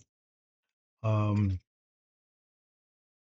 Press, go over, make sure that the masking tape is sealed all the way along the hull, dust it off, and then I'm going to prime it, maybe a second coat of primer, and paint it the final color, almost certainly a second coat of that.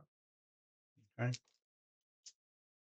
And between now, I have to sigh. I really have a huge mess. There's just everywhere I look, there's a mess. What I'm going to be doing now, between now and the end of the stream, is first of all, and most importantly, I'm going to do some cleaning up because I'm bumping into things and knocking stuff over. Things are in the way.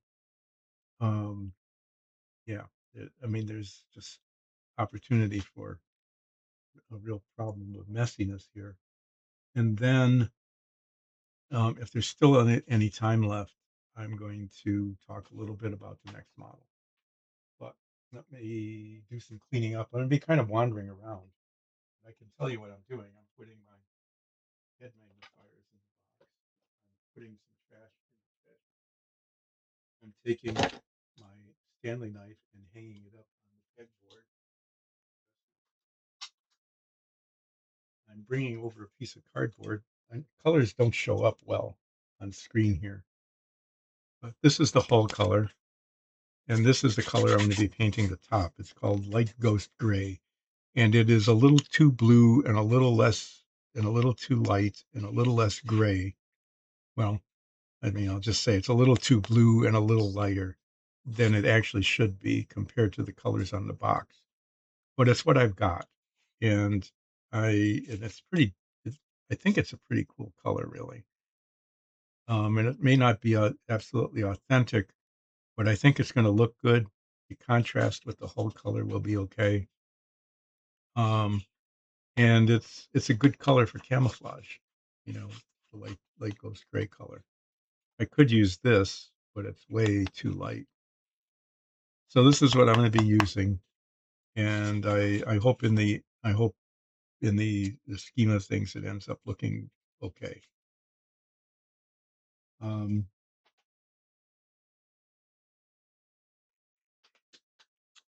there's so much stuff here. I don't even know where to start. I'm going to start with this box. Well, I've got two containers. I've got this container and this container that I don't need anymore.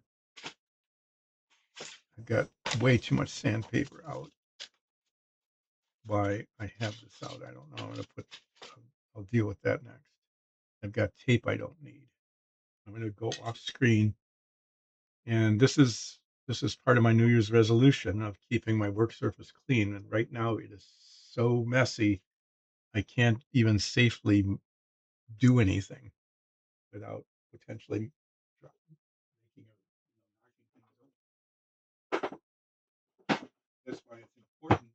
It really is important to keep your work surfaces clean, because otherwise you're just two of these boxes. This one seals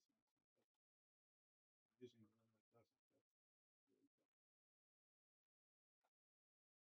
really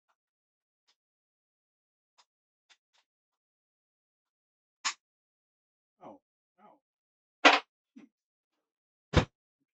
I was using that box to store parts, and it wasn't sealing for me. And no matter what I did, I couldn't get it to seal. And now it just did when I don't need it anymore. Okay, this tape goes here. This is trash. This little container, I'm going to keep that there. That's a handy little cup to have. This is sticky tack. It goes on these parts holders. What is that? So these are little holders with sticky tack on it, and parts gets there. Can't see what I'm doing. Parts stick on there. Um, like if this were a part, okay. It's especially good for minifigs. You can stick the minifig on there like that, and then you can rotate it all sorts of different ways and get the detail paint where you want it. Use use this fairly frequently. There's two of them, but they can't be next to each other because they have magnets in the base, and the magnets repel each other, and that has actually resulted in quite a disaster once. This is probably going to be useful. I'm going to put this in one of those computers.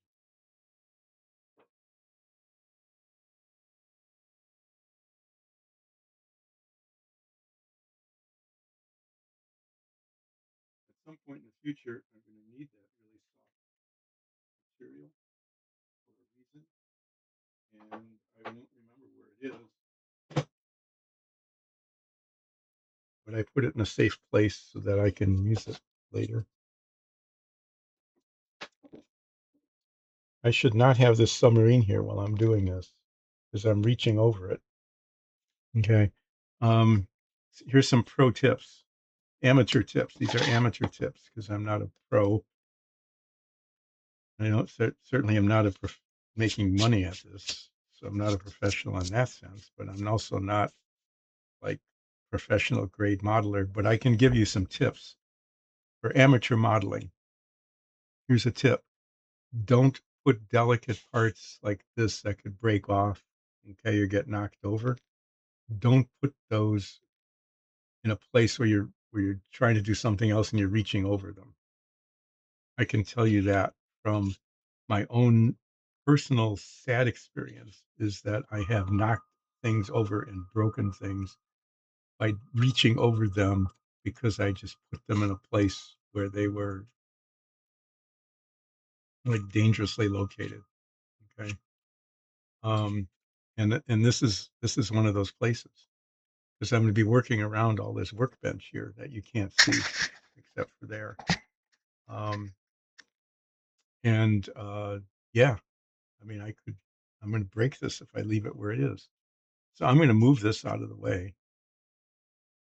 I'm going to put it way over there on the shelf, out of the way for the moment at least, um, so that you have something interesting to look at other than this piece of cardboard, which is my work surface. Like, I'm going to let you look at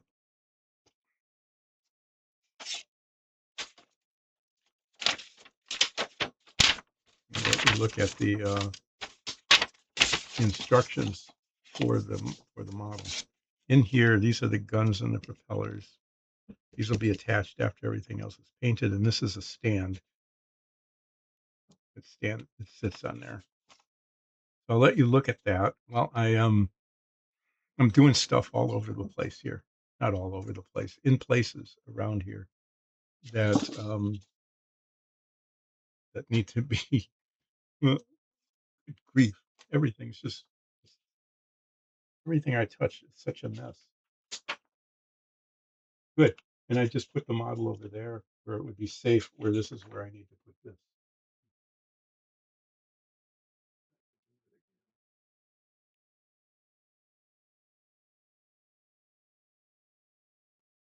Almost, I was reaching over it. I was doing the thing I told you not to do. Um, I now have lots of excess paper towels. Not too long ago, I didn't have any that I needed when I needed them. These, I'm just going to throw these away. They're just messy. I've got clean ones. I don't need to conserve. I tend to conserve things way more than I should instead of just, getting rid of trash and cleaning things up.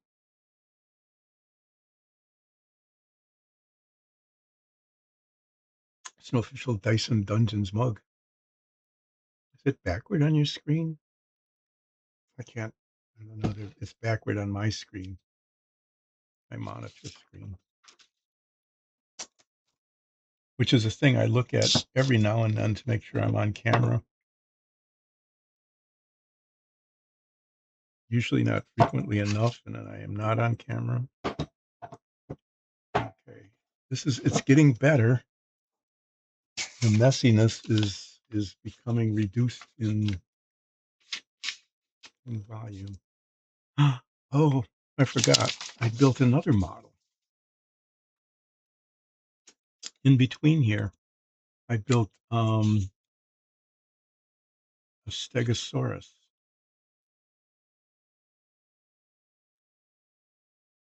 It was yeah, it was an official Jurassic Park, an original Jurassic Park original issue.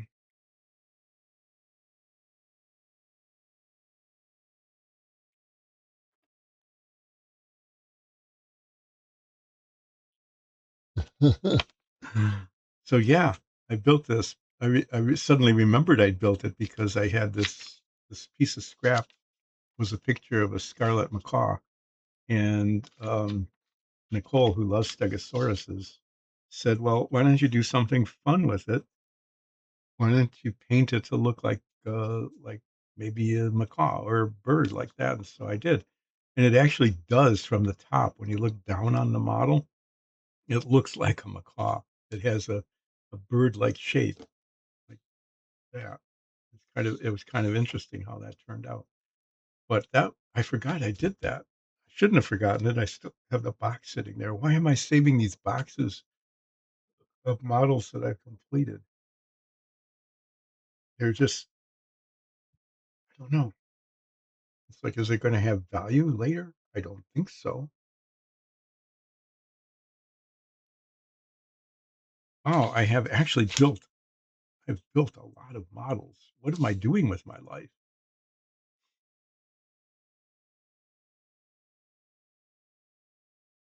I mean, it all started with the George Washington. I thought maybe that would be the end, and then the Savoy, I had to build that because that was a gift. But then it just kept going. Hmm. And pretty soon I would be adding the U-505 submarine. That is a Stegosaurus. It's badly written. Everything else was kind of neat writing, but then I just couldn't make a U. There, and look at that. There, here. There's a thing to look at. Is the list of stuff that I built, and it dangles off the edge here, so that when I move around, I'll be bumping into it and knocking it over. That's a good thing. I need to clean this box. This this is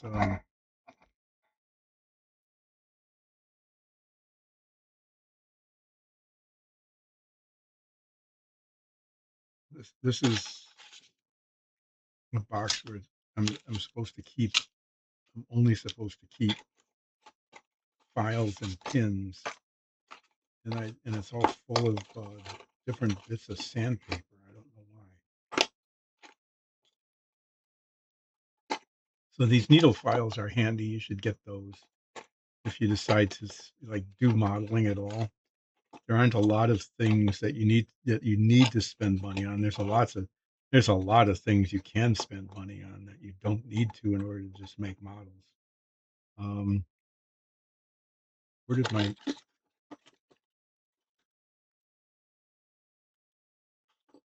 my T-top pin go? It's the one I was using before. I've got nails in here because those are handy sometimes. Um, and these pins are handy, but I had one with a T-top on it that I've had forever and ever, and it's now gone. I used it earlier, and did I not put it? I don't know. Did I not put it away? Obviously, I didn't put it away. It's not in here. It's where it should be in here in this box.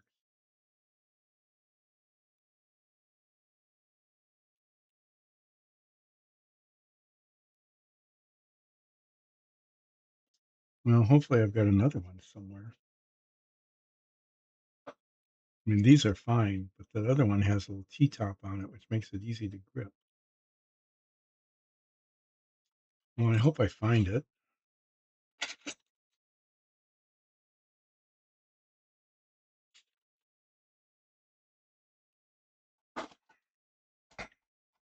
Well, now I've got this pile of sandpaper.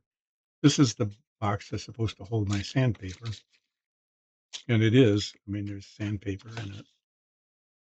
This is my sanding block.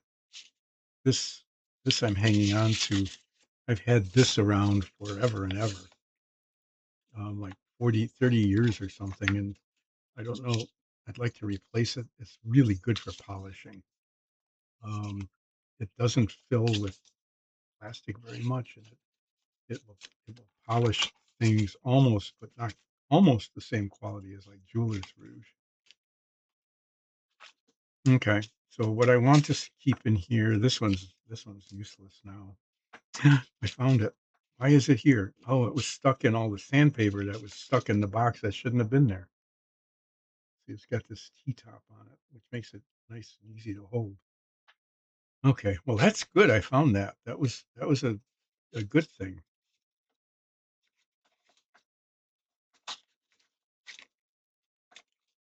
So I'm going to keep this. This is a thousand. I haven't written on them what the grid is. I don't know what they are. I'm not going to keep them. This is 150. It's very coarse. Or very. if I want to sand something really fast, and leave scratch marks all over it, this would work.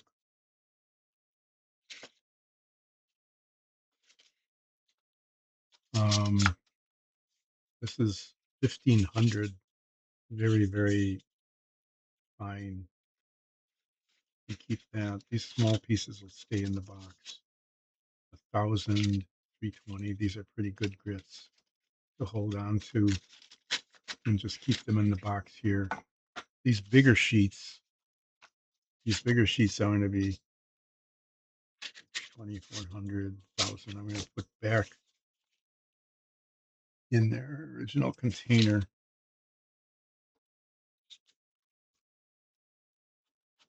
I'm just muttering to myself as I'm cleaning up because I just really need to clean this up.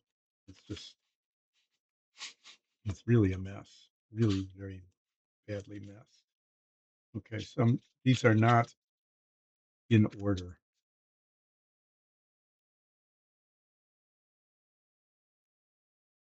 but I'm going to just put them in here because if I need them, I should be able to find them later. There's some in here. I think there's like 3000 grit. I haven't even used that yet. I need to try it sometime to see if it polishes as well as this other stuff I've got that's antique now. I need to try that sometime. There's a 3000 and a 2000 grit in that box. So this box is more crowded than it should be, but I know where the stuff is. This is black paint. This is the only paint that I've got that I haven't put away, but I'm gonna keep it out just in case I need to do touch up on the guns after they're installed. Um,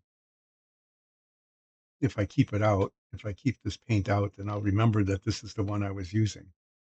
I'll just put it up here, put it there. Towels can go on top. I'm not using the metallics or the washes, so I can put the paper towels there at least for now. This I've got a pile of trash here. Pile of trash. I'm going to put in the trash.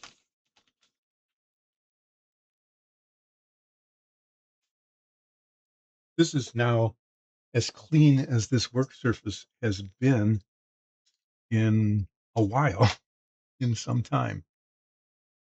So what I can do now, since there's room, is I'm going to put this up out of the way. I'm going to show you what I'll work on next, and then I'll be running out of time. I mean, I hope not literally. I hope I'm not running out of time. I probably am too. Oh, my hair is sticking up. What's up with that? So this is the thing I'm working on. Is this gigantic 1/32 scale P-38, and yeah, I'm going to take it back out of the box. Just open the box, take the cover off. And what I am going to do, well, I'm going to show you this massive number of parts. There's layer and layer and layer and layer after layer after layer of parts on screws.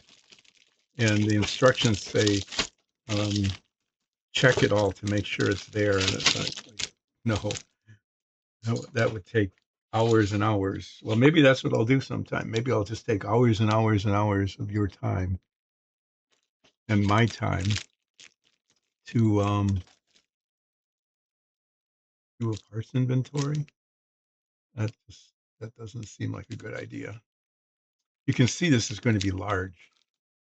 Okay, it's like 19, it's like 20 inches across. This is a big model.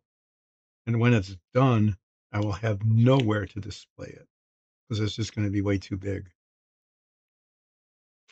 I don't know what I'm going to do with it, but I'm building this because it was a gift from my brother, and that was very kind of him to give me this extremely expensive model um, as a gift. And so, yeah, it is.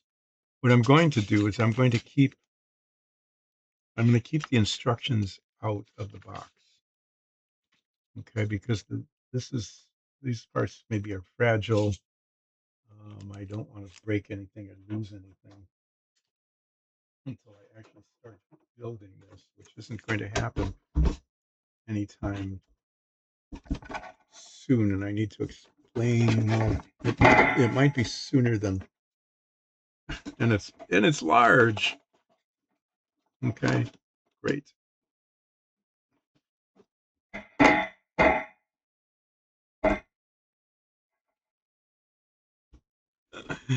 Yeah, I know. You can't really see the circus act that's going on as I'm trying to deal with this.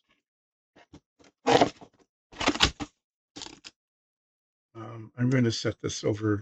I'm going to set this over there on a shelf, not where the submarine is. Next to it is an empty shelf. Empty shelf space is a precious commodity here, and I'm using it poorly. But these are the instructions, and it says study and understand these instructions thoroughly before beginning assembly. Okay, that's a that's something I need to study and understand these instructions. Remove parts from sprues as needed. Since almost all the parts are attached to sprues, that's kind of silly. I have to trim this is so helpful.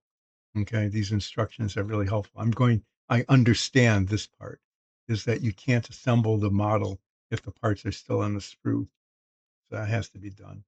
This is really critical too. Be careful not to lose small parts. I'm Well, yeah, I'm studying and understanding that because, as you know, I've been working over boxes and putting things into little sealed containers and things like that because, um, yeah, it's really important to be careful not to lose small parts. It's important not to lose any parts, but small parts, if you lose them, then you drop them on the floor. They get lost and then you don't have them anymore.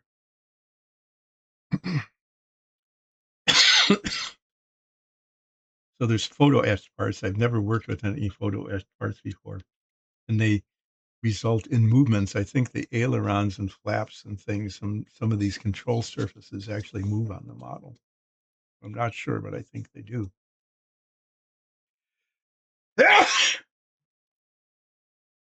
Apply decals prior to assembly. Um, See, that's the thing that's really going to be difficult with this is trying to decide. Excuse me.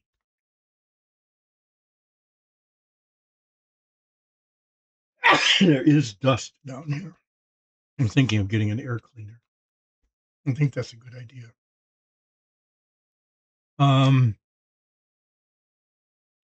I don't know. I don't know why I would put decals on before assembly because that means and the parts the sequence of assembling and painting is going to be really difficult. I'm going to have to think about this really hard and probably mess it up. Um, but when putting together parts, like this, where there's a top and a bottom, or two parts that come together like this, okay, side to side, there's a seam, okay, and if that seam shows, it could be just unsightly. In this particular case, it looks as though the seam the model has a lot of molded in panels, riveted panels, detailed riveted panels. And I think one goes along the top and the bottom. I think there's a central seam, and I'm hoping that that's the case, and it doesn't just look like there's plastic parts stuck together. I don't know. It's going to be quite a thing. Um, One thing that really bothers me it really bothers me about this model, and I think I'm going to actually not build it quite the way they tell me to, is that there's this highly detailed engine. I mean, look at all the parts that go into the engine.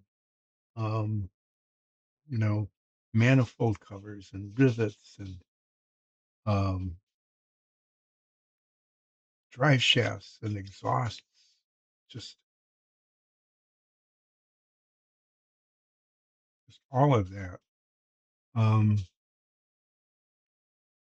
and then, once this is all assembled, okay, this engine,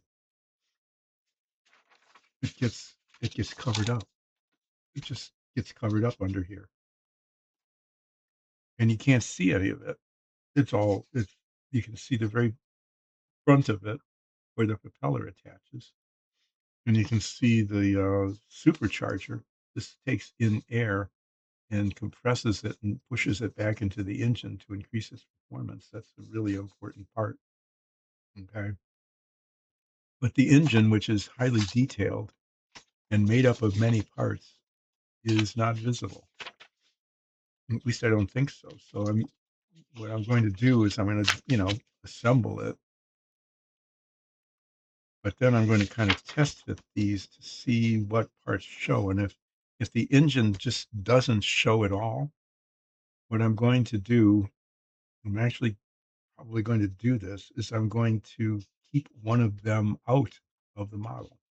This part here, the engine, this assembly. Okay. I'm going to not put one of these in, or at least parts of it, and maybe even have some other bits, um, like custom made on a 3D printer, and just keep it as a display piece on the side. Because I hate to go through all of this effort of all of this detail and then just cover it up. It happened on the Lotus Ford, a race car, is the engine had all sorts of detail on it, and then it's covered up. And I spent some time, painting different colors, different shades of metallic on it to show where the rivets were and where the transmission was and what different parts were so that you could differentiate them from each other. And it was a total waste of time because you ended up not being able to see it. So it's pretty much just this bit here that doesn't show. I mean, the stuff around it, you know, is important because if those aren't attached, then to the model, then either the absence will show, or worse yet, the parts won't go together. So I really don't I don't know how this is going to go. We'll see.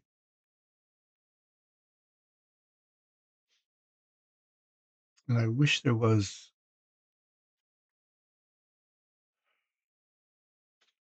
were better painting instructions.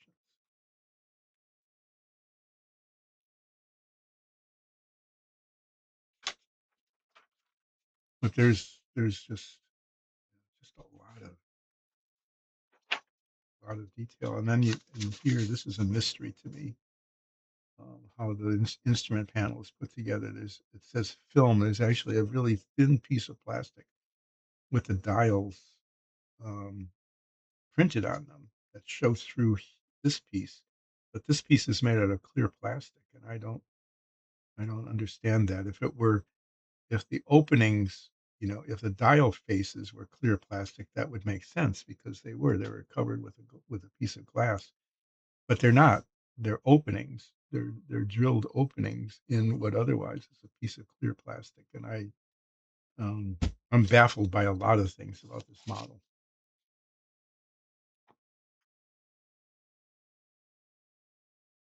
And then you've got all this detail too, the different components, the batteries and the radios and all sorts of things, and then those disappear. And I don't know if they're going to show or not. They might in the cockpit. You might be able to see some of that. I don't know.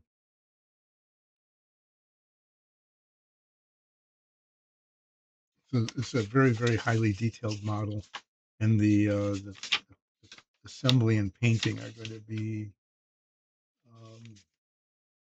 just a real challenge. Usually I like to assemble parts before painting them. You know, for example, like these two parts here, would those go together? Where there would be a seam all the way around it. I like to assemble those and then fill in and sand the seams so the seams don't show and then paint. But in this case, that's going to be really hard to do um, because they go around this. Theoretically, it's still possible. I mean, I could put this together, the engine and landing gear assembly inside the pod, right? And put them together. And if it didn't look good, if for some reason it just didn't look good because the seam showed, I could, at least in theory, mask over this, mask all of that, and then paint the rest. I've gotten okay at masking. I've done that okay. And I think that would be okay when it comes to that. But I just wanted to show that to you because this is what I'll be working on after the submarine is finished. Looking ahead, I'll be streaming on Friday as usual during dog watching time, which means I'll plan to start at about 10. Okay. I'll plan to take a break about 11:30. If there is a demand from the dogs, I will meet that demand and just interrupt the stream. Okay. If the painting goes well on the submarine, that is to say, if I do the painting and if it goes well, there really isn't going to be very much left to do on it. Um, so I'll probably, if all of those things, if all of those things don't go badly, if they go okay, um, I'm going to move on. I'll be adding it to the list of models and moving on. It usually takes longer than I think. I have to, unmask it, moan and groan about how am I going to do the touch up on this, and then do my best to try to touch it up if it needs to be. I need to put the guns on. I need to attach some decals. There's a couple of little decals that go on the side. There's a symbol of the submarine corps and the U-505 numbers. hopefully, hopefully, I'm hoping, but I'm not making any guarantees that um, I will finish the submarine on Friday. On Monday is going to be different. Um, we have an appointment at 11:10. Okay, right after 11 o'clock. So on Monday. I'm going to start the stream at 10. Okay, but that might be the end of it. I might only be able to do an hour on Monday.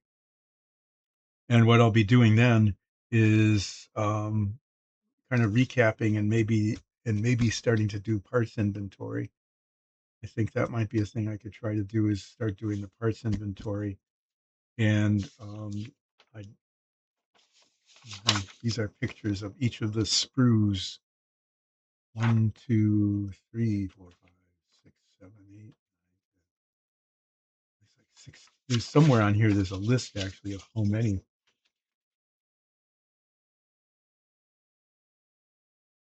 I don't think this is ever going to get finished.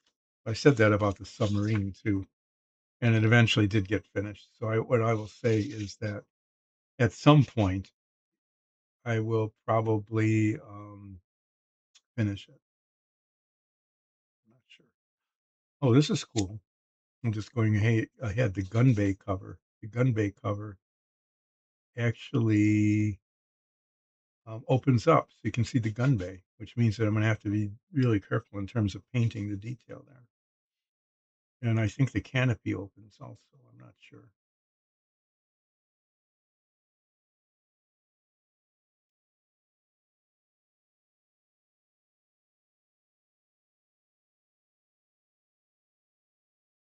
Yeah. I thought the radiators went underneath the engine.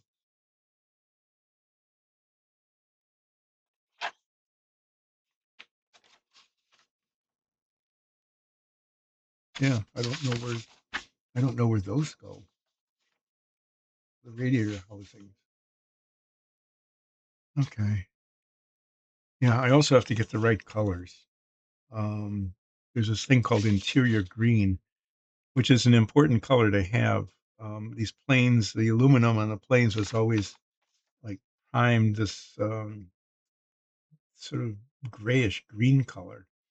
And the interior, all of the interior bits that show, like the inside of the gun bays and the inside of the landing gear places and things, are all painted the same color. I need to get that.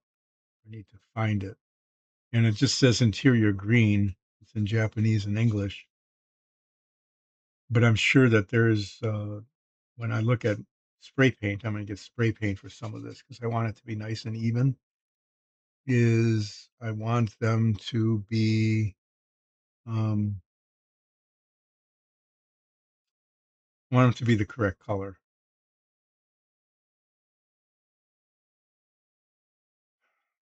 These are fairly large parts, and it's well, there's some. Maybe I'll be able to hand paint that. I'll have to look at it. I'll have to actually test it to see what's better to use to spray it or to hand paint it. Okay, I'm muttering about things in the future. What I'm doing is saying there's a lot of stuff. I'm not sure how I'm going to pull this off. But like just with this, like with anything else, I'll just dive into it and hopefully uh, not make any mistakes that are irreparable. Thanks for joining in, especially those of you who joined in chat today. I really appreciate it. I'll be back on Friday at the usual time, taking the usual break, taking care of the dogs if they do something unusual. On Monday, I will be only doing like a very brief uh, stream because there's an appointment coming at 11 o'clock, and I need to be there for it. So I'll do maybe about an hour, and it'll be whatever I need to do. Probably starting to do parts inventory for the P-38 Lightning. So yeah, I will see you all on Friday, and then we'll fill you in about how next week is going to be going. See you then.